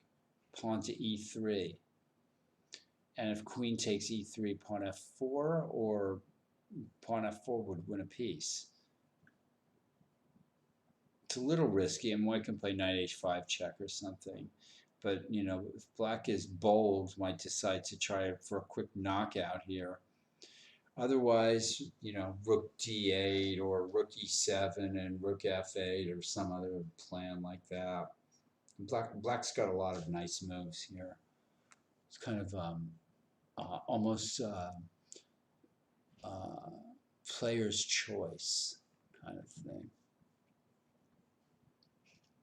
All right, well, we'll take a quick dive down to Aiko's game, and White plays as though nothing is wrong. A4. I admire that.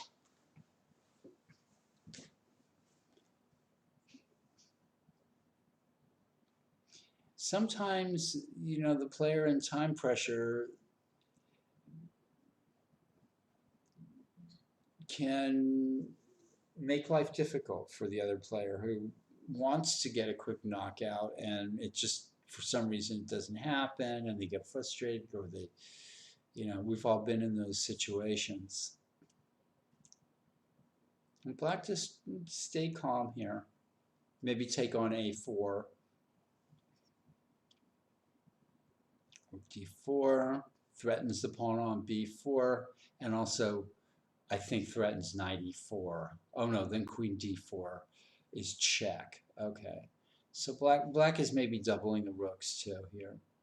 I mean, it's an impressive, you know, concentration of strength here in the middle of the board by Black here. Now White is definitely on the ropes.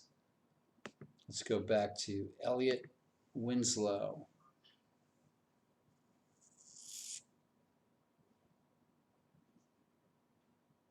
Still thinking about his move.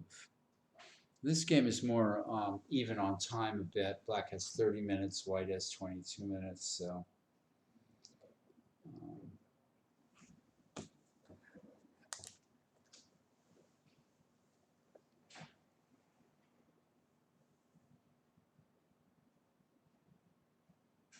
And I'm sorry, folks, I can't see your comments.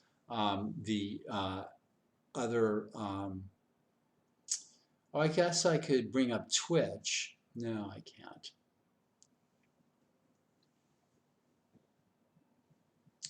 So, let's see here. We're waiting for the other computer battery to recharge, if that's a viable possibility. If not, it's all right. Okay. Oh yeah, here we go.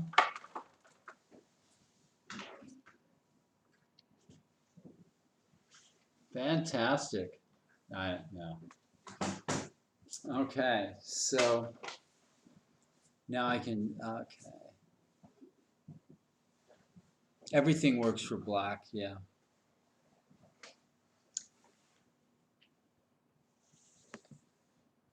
and that's in this game. Well, remember, black can't quite play knight e4 because of queen d4 check, so.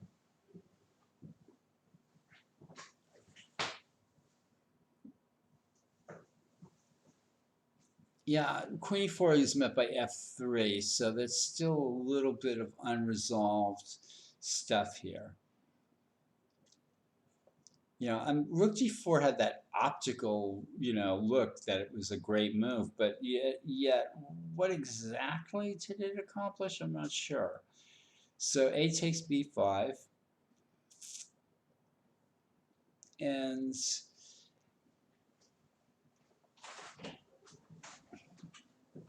maybe e5 here, pawn to e5.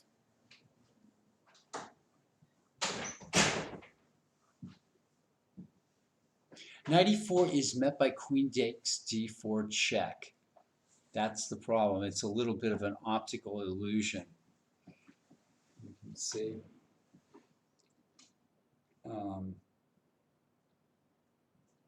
Yeah, if a takes b5, then white says, okay, I'll play just yodi-dodi-do, rook takes b5. And, you know, black got in that nice rook d4 move, but now what? You know? And white's playing with nothing to lose here. Queen e4 can still be met by f3. So, you know. Yeah, black should be winning this relatively easily, but what happens here? Rook b5, maybe doubling the rooks on t8 for strengthening. Yeah, knight e4, queen takes d4 check is a funny little variation. Actually, black could play queen takes f2 check, knight e4 check, and then knight takes c3, and that would probably win the game. It should win the game. With a 4-1 majority on the king side, there's only that pesky pawn at b4. But, of course, that's an issue, too. But queen f2 check is a funny-looking move. Playable. Let's run up to Elliot's game here. And Elliot has gone into the tank for some reason. With knight d2.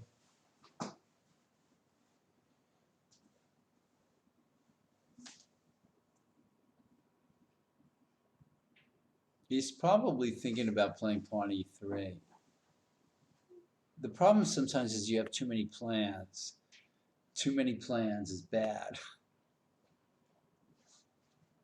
All right, so is black going to play queen f2 check? And white has an outside chance after king takes f2, knight e4 check, say king, I guess g1 or king f1. Knight takes c3, rook moves. You can take on e2, but then there's that pesky b pawn. I mean, you have a 4-1 kingside pawn majority, which is crushing, but that b pawn could be a nuisance.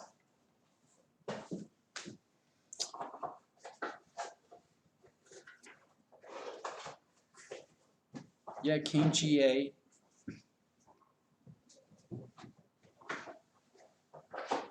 Threatens knight e4. I like that. I like getting the king off the diagonal. I like king g8. I'm going to vote for king g8. I think that's a good move here. And it threatens knight e4 with a vengeance. Yeah. I'm readjusting the old camera, and I'm going to take a 2-minute break here, and get my boss to sit back in here so I don't have to shut the whole show down. Yeah, I'm not one. Okay. Well, in that case, I'll shut the show down for just a minute with OBS here. I'm going to learn how to do this. I'm going to go transition, and then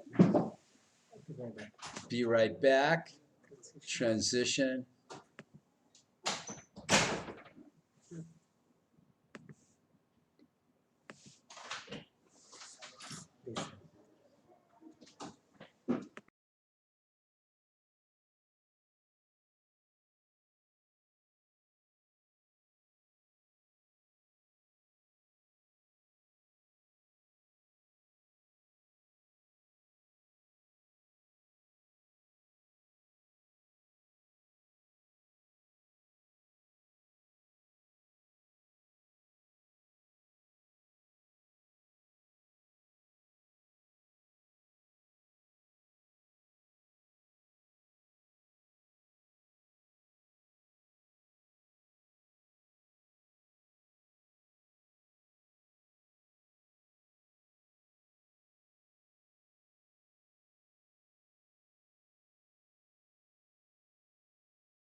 Okay, folks, we are back. Excuse me. Couple people talking loud.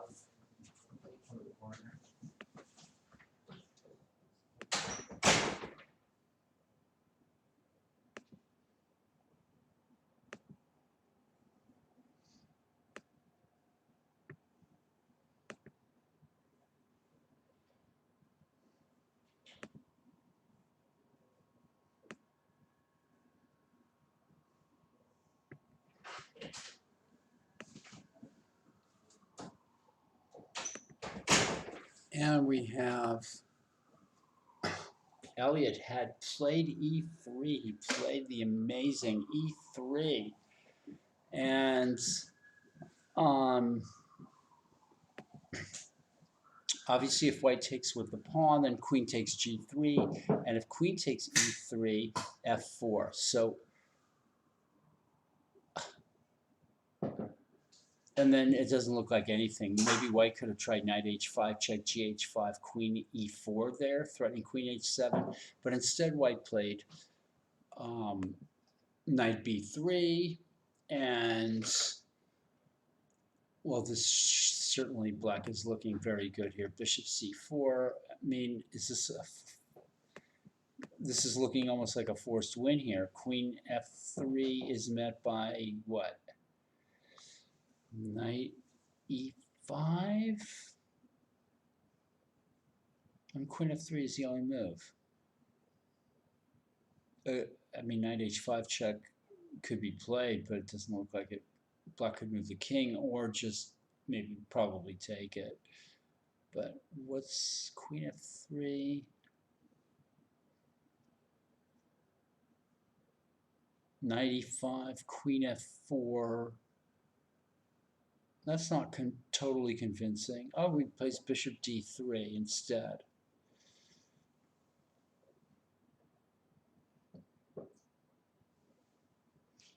Even if black can't win anything, he still retains an advantage in this position. He has the initiative. Yeah, I mean, it would be sad if e3, which looks like such a nice move, actually gives away black's advantage. But it's chess is a weird game. It's actually possible that's true.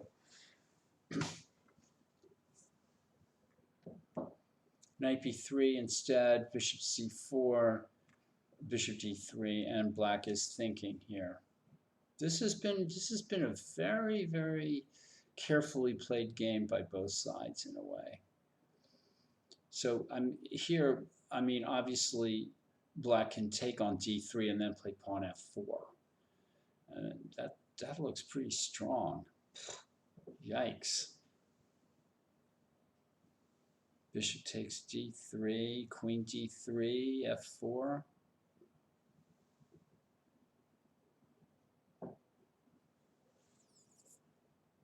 All right. Well, let's go back to that other interesting game here. Wow. Okay, so he did play the queen f2 check idea. After rook b5, black played e5 instead of king g8 like we were talking about. Rook d1, and then he uncorked queen f2 check. Let's just take a quick look at this. What about knight e4 here? What was wrong with that? Oh, queen e1. And then queen g5 check? I don't think so.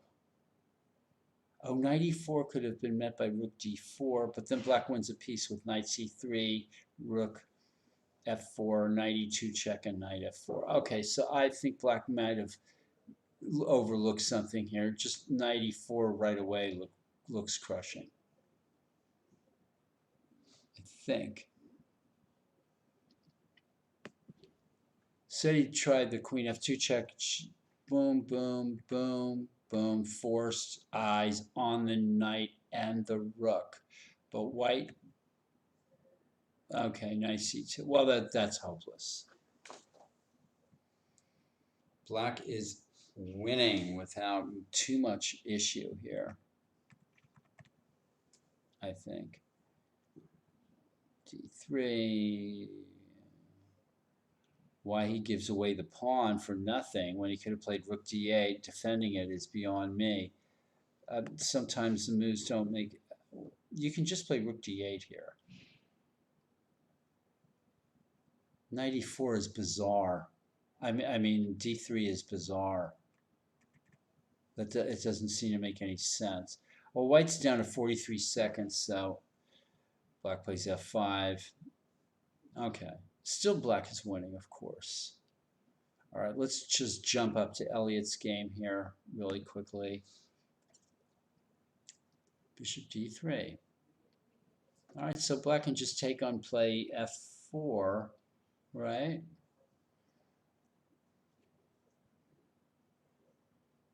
Should be good.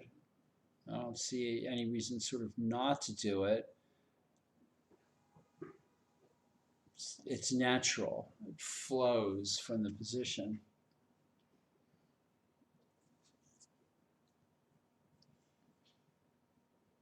Okay, well. Oh, me and my misuse of the mouse of the trackpad. Well, this is completely hopeless, I think, still, of course. And white only has 32 seconds left as well. Not fun. Not fun. We're down to the last two games. This is, of course, the more interesting of the two games.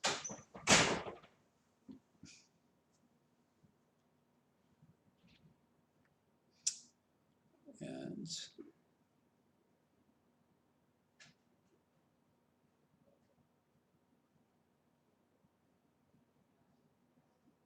we're waiting for Black's move. We can analyze a few variations. I don't see anything that wins material for Black. Like EF2, Queen F2, Rook E1, Queen E1, White, White's getting pushed around, but he's not losing anything. And that's, that's something.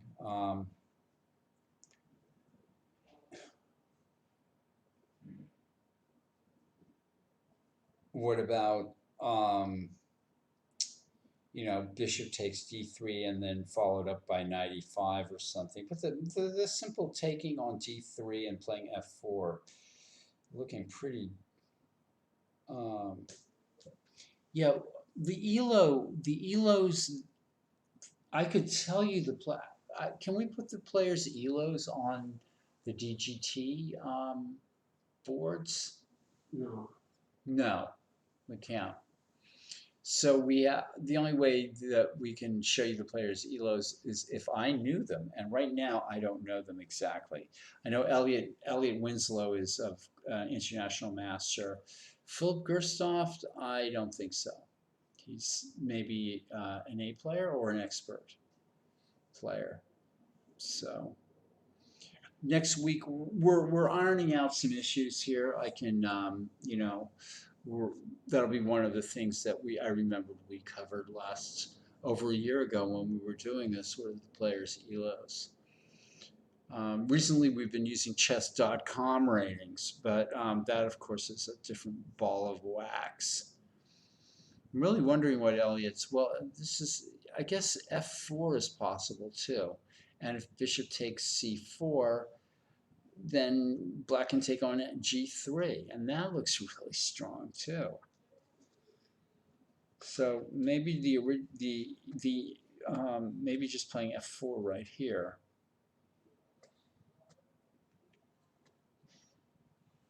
Yeah, it's the same. I mean, yeah, you can apply that to the reason why we're not using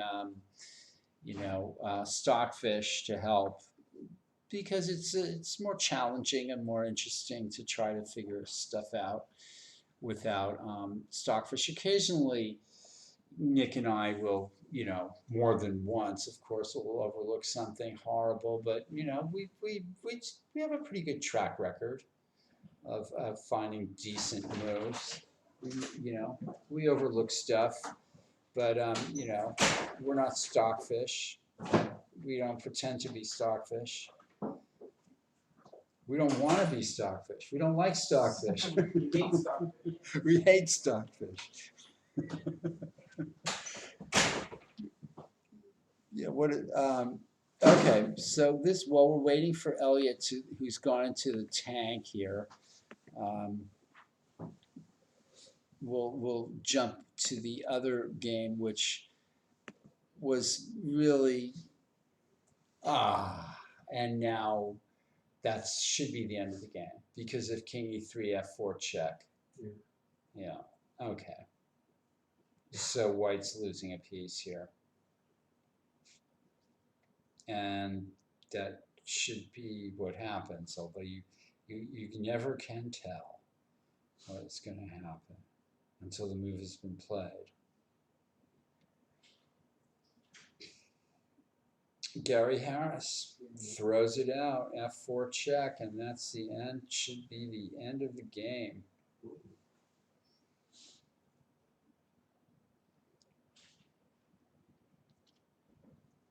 All right, we'll roll on to Elliot's game again. And Elliot does play f4.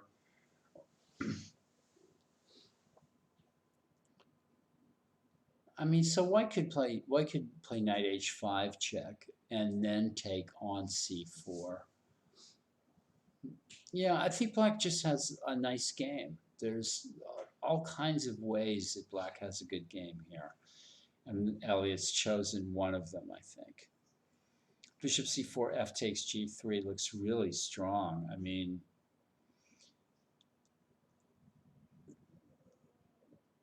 if white plays f takes g3, queen g3, I mean, this it's just black is dominating here. Let's see if Aiko has resigned this game. Not yet. Okay.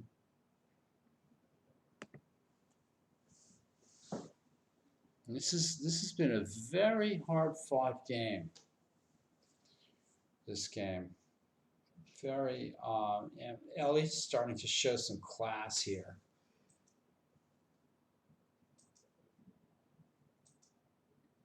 Whitehead fish. Yeah, that's for sure. You know, you know what you're getting with whitehead fish. You know, fish with the emphasis on the fish part.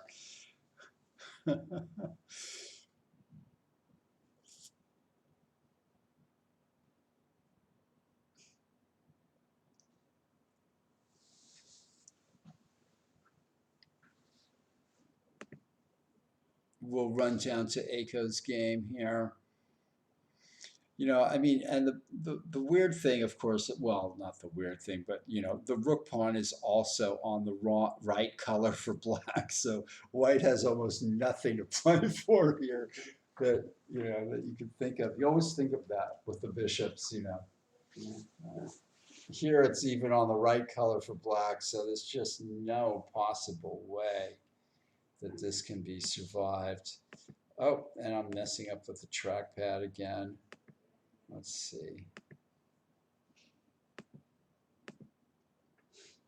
All right. Let's move on to Elliott's game. I'm going to learn how to use that trackpad, I swear. And white's still thinking. Very thematic game. Elliot, this is a nice game. I mean, this is the one thing about having international masters and grandmasters playing in these tournaments is every once in a while, or more than every once in a while, you get to see these games that have these kind of thematic ideas and you get to see them played out. And that's always enjoyable to my mind. Um, I've been thinking about this actually a lot lately. That one of the things that I really enjoy about chess is watching strong players use their technique to win a game. I mean, this is I think somebody even said this would be a good class to have. Just let's how do strong players win one positions? Watching this superb technique of Smyslov, Carlson, Petrosian, Fischer, everybody. Watch them how they just knock out a one game. It's beautiful. It's really pretty to watch, and it's actually been a source of a lot of enjoyment. Of my chess enjoyment is watching strong players win one games, and because technique in chess is a underrated skill. It's an underrated skill, and so pay attention. Just because Carlson seems to be routinely winning some, rook ending or something, there's actually this is what separates the very strongest players, I think. And finally, Aiko resigned this game, and so we can stay on this game, the dramatic final game of the round, or at least on the DGT boards, of Philip Gerstoft, who I think is a an expert player, certainly a player expert. The only masters playing in the tournament, as far as I know, are um, Elliot Winslow and Kyron Griffith, and they're very strong players. And then there's a big drop off in strength, or at least in ELO points, with maybe Theo Biasis or some in the 2150, 2160, 2170. I'm not sure what his rating is exactly. He should be a master soon enough, I'm sure. So black is just going into, hedgehog, white rather, is going into hedgehog, you know, fight him in the trenches defense. Stubborn defense can reap benefits. So, Elliot still has to be careful. I would say black is, not winning yet, but unless there's something I'm overlooking. But like, let's see, EF2, Queen F2, Rook E1, Queen E1. I mean, black has a big grip on the position, but it's not over yet.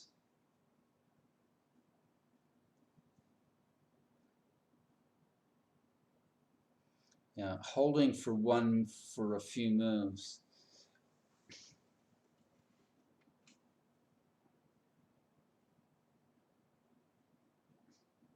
Black could play something like knight to e5, bishop takes c4, and then knight on e5 takes c4, and it's just not looking that great for white.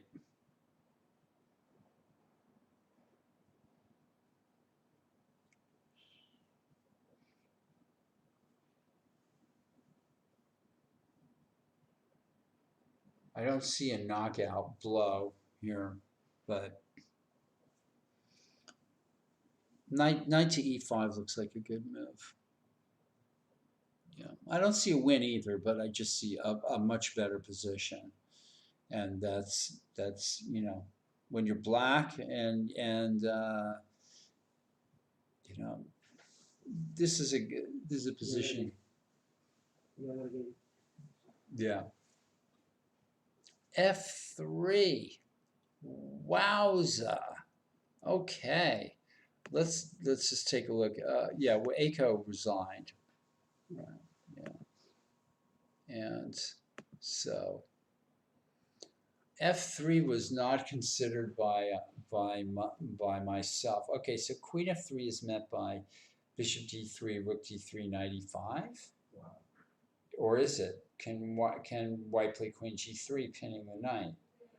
So what happens on Queen F3? Knight E5 right away. I don't know. Has Elliot got this one completely figured out? Maybe Knight E5 right away. If Queen G3, then you can play EF2 check.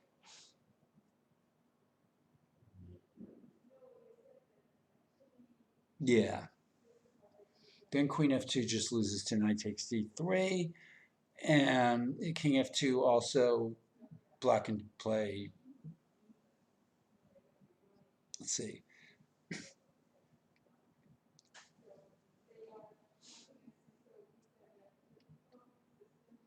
Queen F3, Knight E5, Queen G3, EF2 check.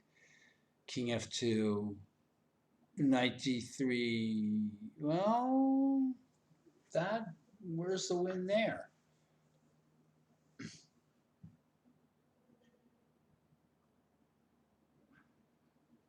GF3 looks safer, but Elliot's going directly for attack.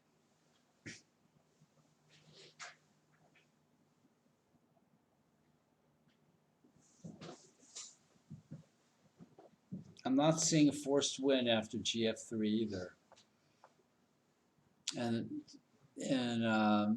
people watching are not necessarily buying F3. Poor Elliot. We're giving him a hard time here.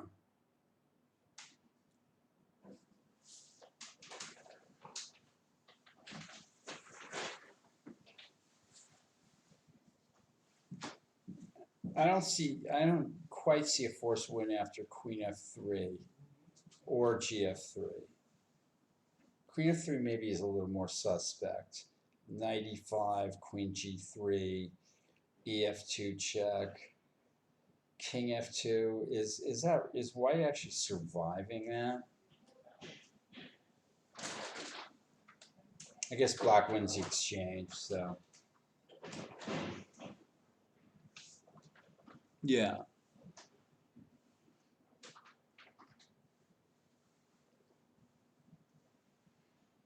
Well, Queen F3, Knight E5, Queen G3, EF2 check, and then White loses the exchange. King F2, Knight D3 check.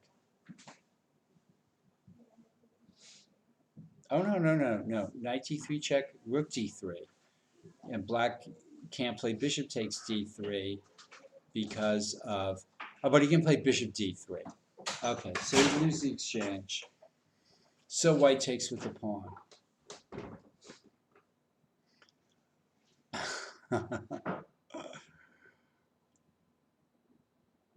Well, you gotta like Black's game. I mean, of course, that and a nickel gets you a cup of coffee. So Queen F2 forced. And then where's the grand finale here? I guess Rook E1, Queen E1, Knight E5. That's the same idea.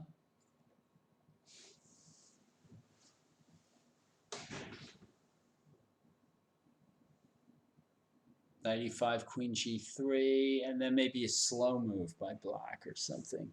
Or maybe you take on D3. Ah.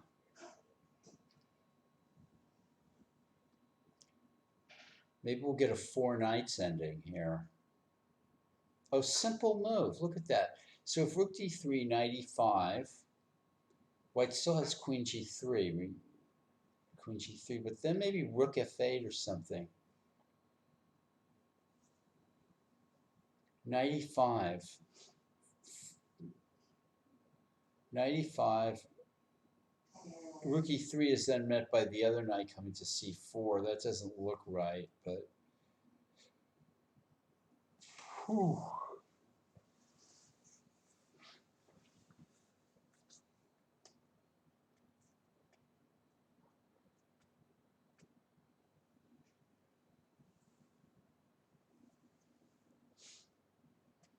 Yeah, I mean, Elliot is completely forcing the play here. Rook E3.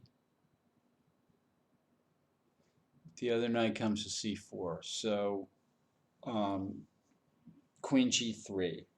There's two moves here. Queen G3 and Rook to E3. Rook to E3 costs White the exchange, I think. Knight C4, and then I don't see what White can do, except for play Rook takes E5 or some move to defend F3. That doesn't look right. So what about Queen G3?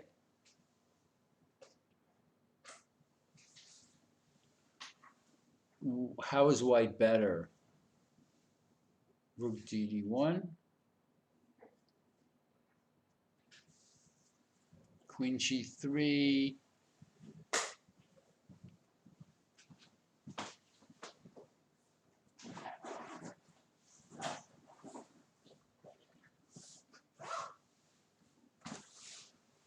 Oh. Maybe the other knight comes to C4. Ooh, he plays Rook E3. Wrong move, I think. Knight C4. The other knight comes to C4. finally somebody makes a mistake here because it looked to me like queen g3 and the game was still in the balance. I could be wrong, but now the game seems to be tipping in black's favor. That was too bad.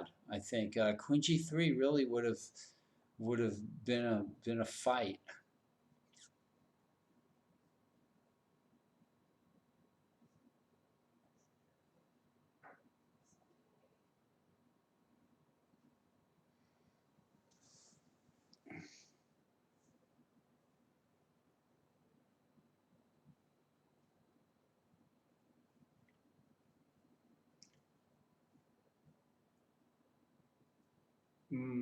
Michael, I think you're overlooking. It's late in the day here, and Michael Walder is overlooking a one-move knight f3 fork. So I'm going to forgive him because of the lateness of the hour. But otherwise, it's an unforgivable mistake, Michael. How could you? We're going to have to get you in here and give you a good talking to.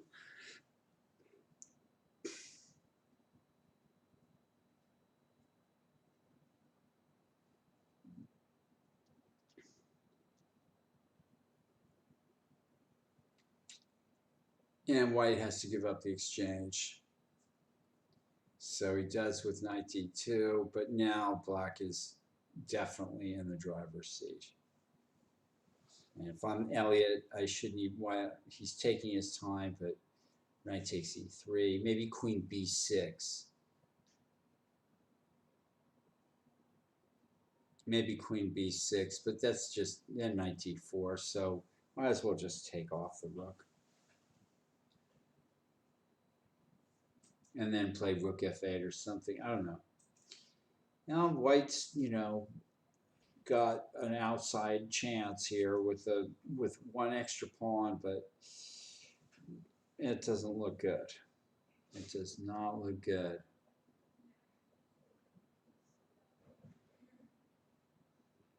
Bart is closed. We're supposed to tell Elliot we're coming to pick him up. Okay. I'll try to get that through to him, but I'm in another room. So, and he's still playing. So I'll see. Hopefully I'll see him right after the game. I'll run out there and go say hi.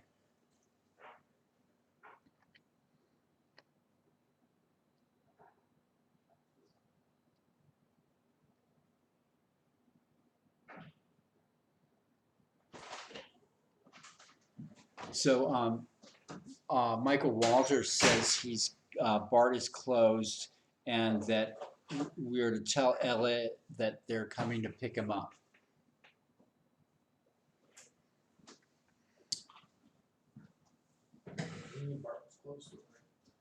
Yeah, he must have known Bart was closed. Yeah. Chess during the pandemic is not for the weak of heart. It is not for big boys and big girls. yeah. If you're gonna come out and play big chess, then you've got to eat your Wheaties before you come out and play.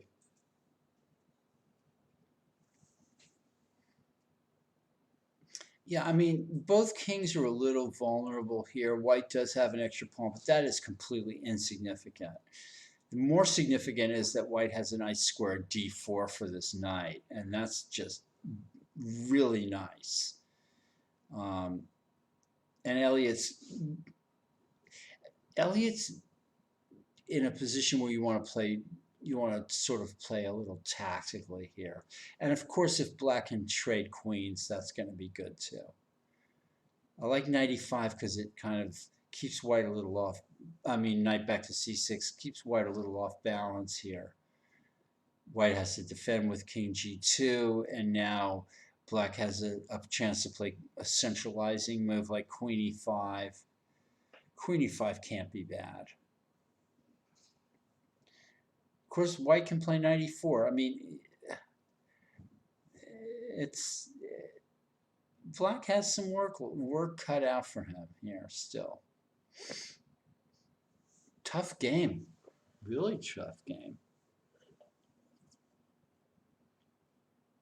I think White feels comfortable in this position, but I think he needs to keep the queens on. That's if Black can. I think Black should play Queen E5 here, at least putting the question to White. What are you going to do? I think Queen E5 would be hopeless for White. So this is Black wants to trade queens in this position or win by a direct attack. That's going to be difficult. So I would play Queen E5. But then White should play Knight E4 and try to keep.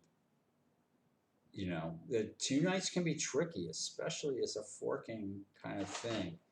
So if I'm Black, I want to play Queen E5 and see what White's going to do. Probably play Knight E4, and then the other rook can go to D8 or F8 or something like that. Black is better, but White has some outside chances based on tricky knights. Tricky knights is a technical term.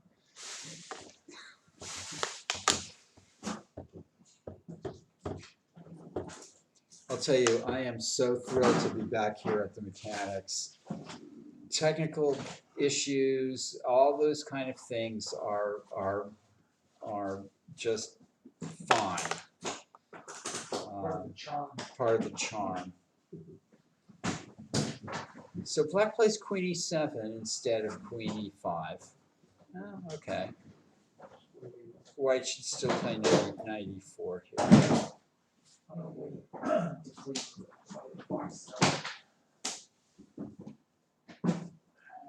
This is not easy. This is not going to be too easy here. Yeah, White does it. Plays Knight E4. 3 minutes to 7 minutes. Boy, I'll tell you, Abel, we're coming down to a dramatic finish here. Elliot's in time trouble. That's very unusual, isn't it?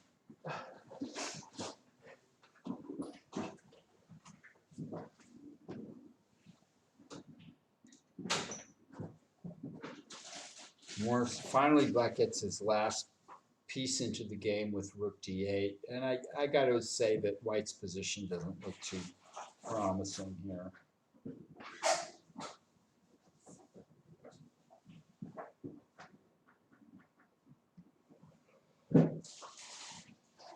All right, so instead of playing something wild like Knight C5, I guess that wasn't good enough. White sort of puts the knights where they defend each other, and we're back to some kind of trench warfare here. It's not a good way to play chess. I mean, it's okay, but White's been playing trench warfare the whole game, and whereas Black's been pushing. Not good. Well, I mean, I think that would help Black probably if a pair of knights was. I just don't see how White can make anything complicated enough here. So Black is just going to try to inch forward here. That's probably the plan. I don't know how, but if I'm Black, I want to just kind of inch forward. And of course, trade queens. If Black can trade queens, that's going to be huge. You might try to say B6 takes away the C5 square for a white knight and sort of passes. Typical passing move that sort of slightly increases the position. I can see a Black rook maybe coming to D5 now, and sort of working on the 5th rank, maybe to swing it over to H5. I mean, this has got to be a win for Black, I think. It requires a nice touch, though. Like I said, I like the I always like these kind of technique-y positions. I have great respect for players that know how to play these kind of things. I like rook d5 here to swing the rook over to h5 or f5. Anchor the rook somewhere. Want to anchor the pieces. All right, knight e5, maybe to go knight d3. It's a more direct kind of move. Rook d3 is coming up, or knight d3 maybe.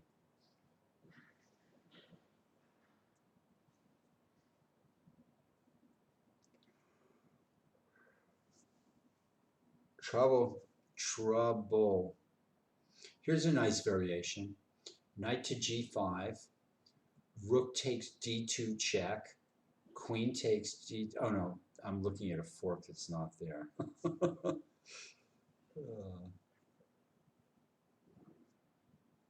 Getting a little late in the day.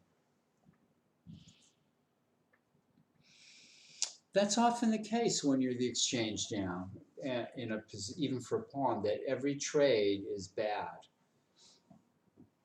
You know,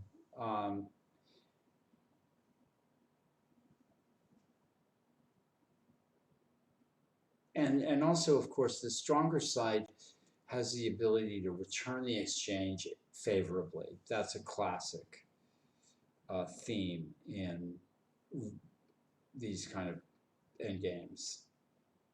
A c4 is a nice resilient move, but white's running a little bit running out of moves here, or could run out of moves. Somehow I like that black knight back on c6 again, and that might be the move here. So you go back to c6. Oh, he plunges in. This threatens knight takes b2. So Elliott's being consistent here. So, and if pawn to b4, then queen to e5 is further centralization. And white's knights, they defend each other, but that's about all they do here. I think the game is queen e5 now is going to be incredibly strong. It threatens knight f4 check. And white is in serious trouble now. Interesting the way that Elliot sort of put the knight in on d3. He pivoted around the e5 square. I still like my old idea of rook d5, but this is a different approach.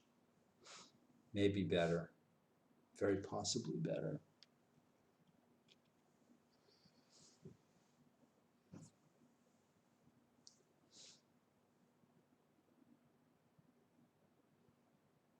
Tough for white, and white's running out of time as well, so knight f4 check is actually threatens to pick up the h3 pawn, so it looks like the game is just about over.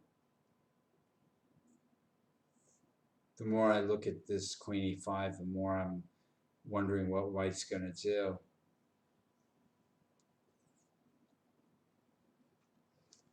Knight f4 check and rook d3. Oh my gosh, white's being pushed back, and then the queen. All the queen needs to do is come in, and it's going to be over.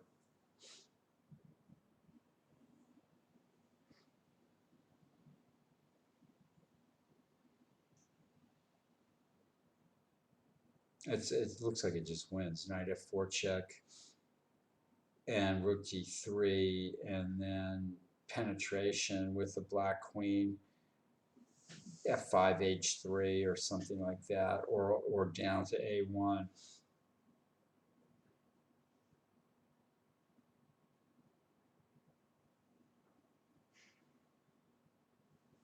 Rook d3 was domination now. And then rook d3 and then queen d4 check. Rook d3 and queen h5 or queen f5. Let's see, rook d3, queen e1, rook a3 is good enough. Yeah, rook a3 is good enough. Nice game by Elliot. I agree. Nice technique at the end. Very direct and simple. Now, rook takes a3 is the simplest move. There might be something else involving. I think rook a3 threatens knight d3 check. I mean, this looks crushing. Rook a2 threatens all kinds of things. Elliot's probably just savoring the moment here.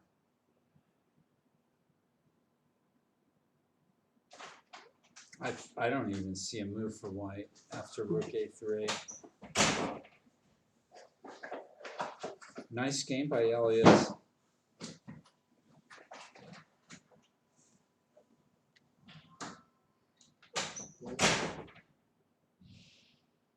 No, he finds another way here with queen d4 check.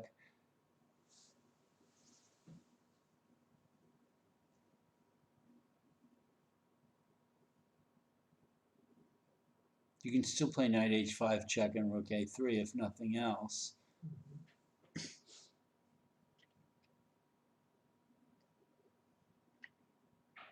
You want to maintain your grip when you play positions like this. You don't want to suddenly sort of lose control and allow something to happen.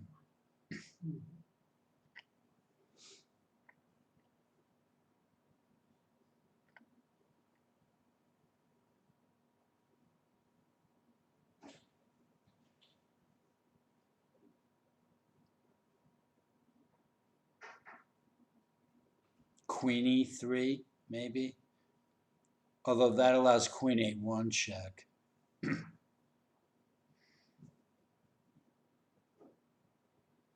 Now, black is looking for the simplest win here, but I think it might be time to just chop a pawn. Although white could play c5. I mean, there's still, there's hope. Hope springs eternal. And the other position where you played rook a3 right away was maybe, all right, so rook e3.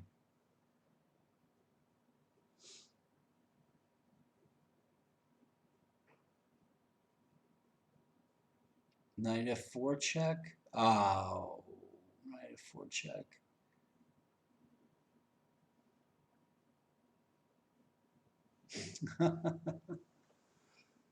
Oh. Knight f4 check, king g3, knight e2 check, king g2. It could get a little frustrating, you can't mate him.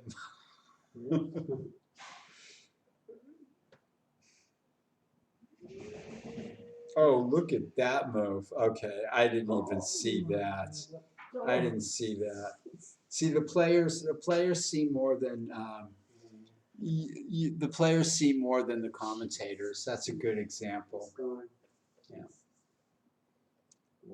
Nicely done. And now it's a queen versus two knights, which is 8 seconds.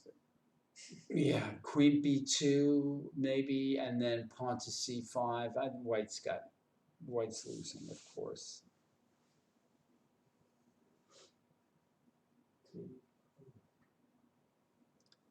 I guess c5 makes more sense than b5, which wouldn't have held out much hope.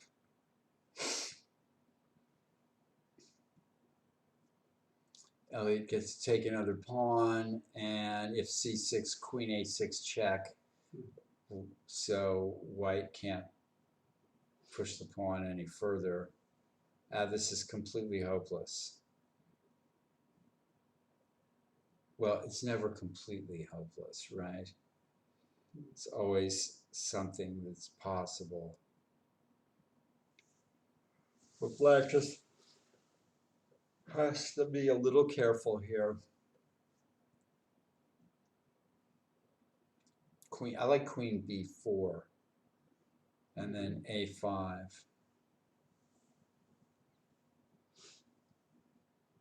Queen B3. Maybe it's kind of the same thing. Now Queen B5 check in A5.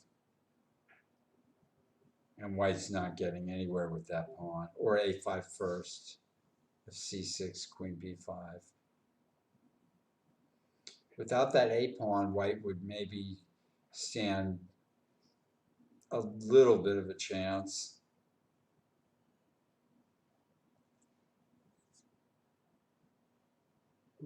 Maybe it's not the blocks.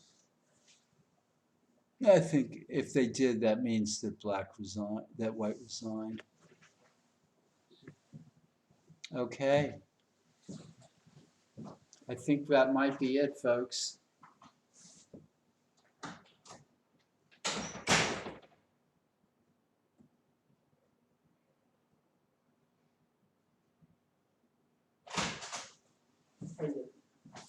All right.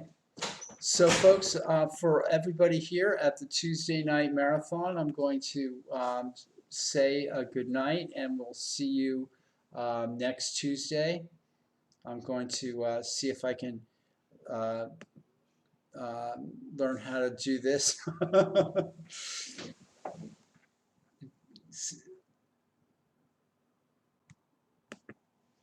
Okay.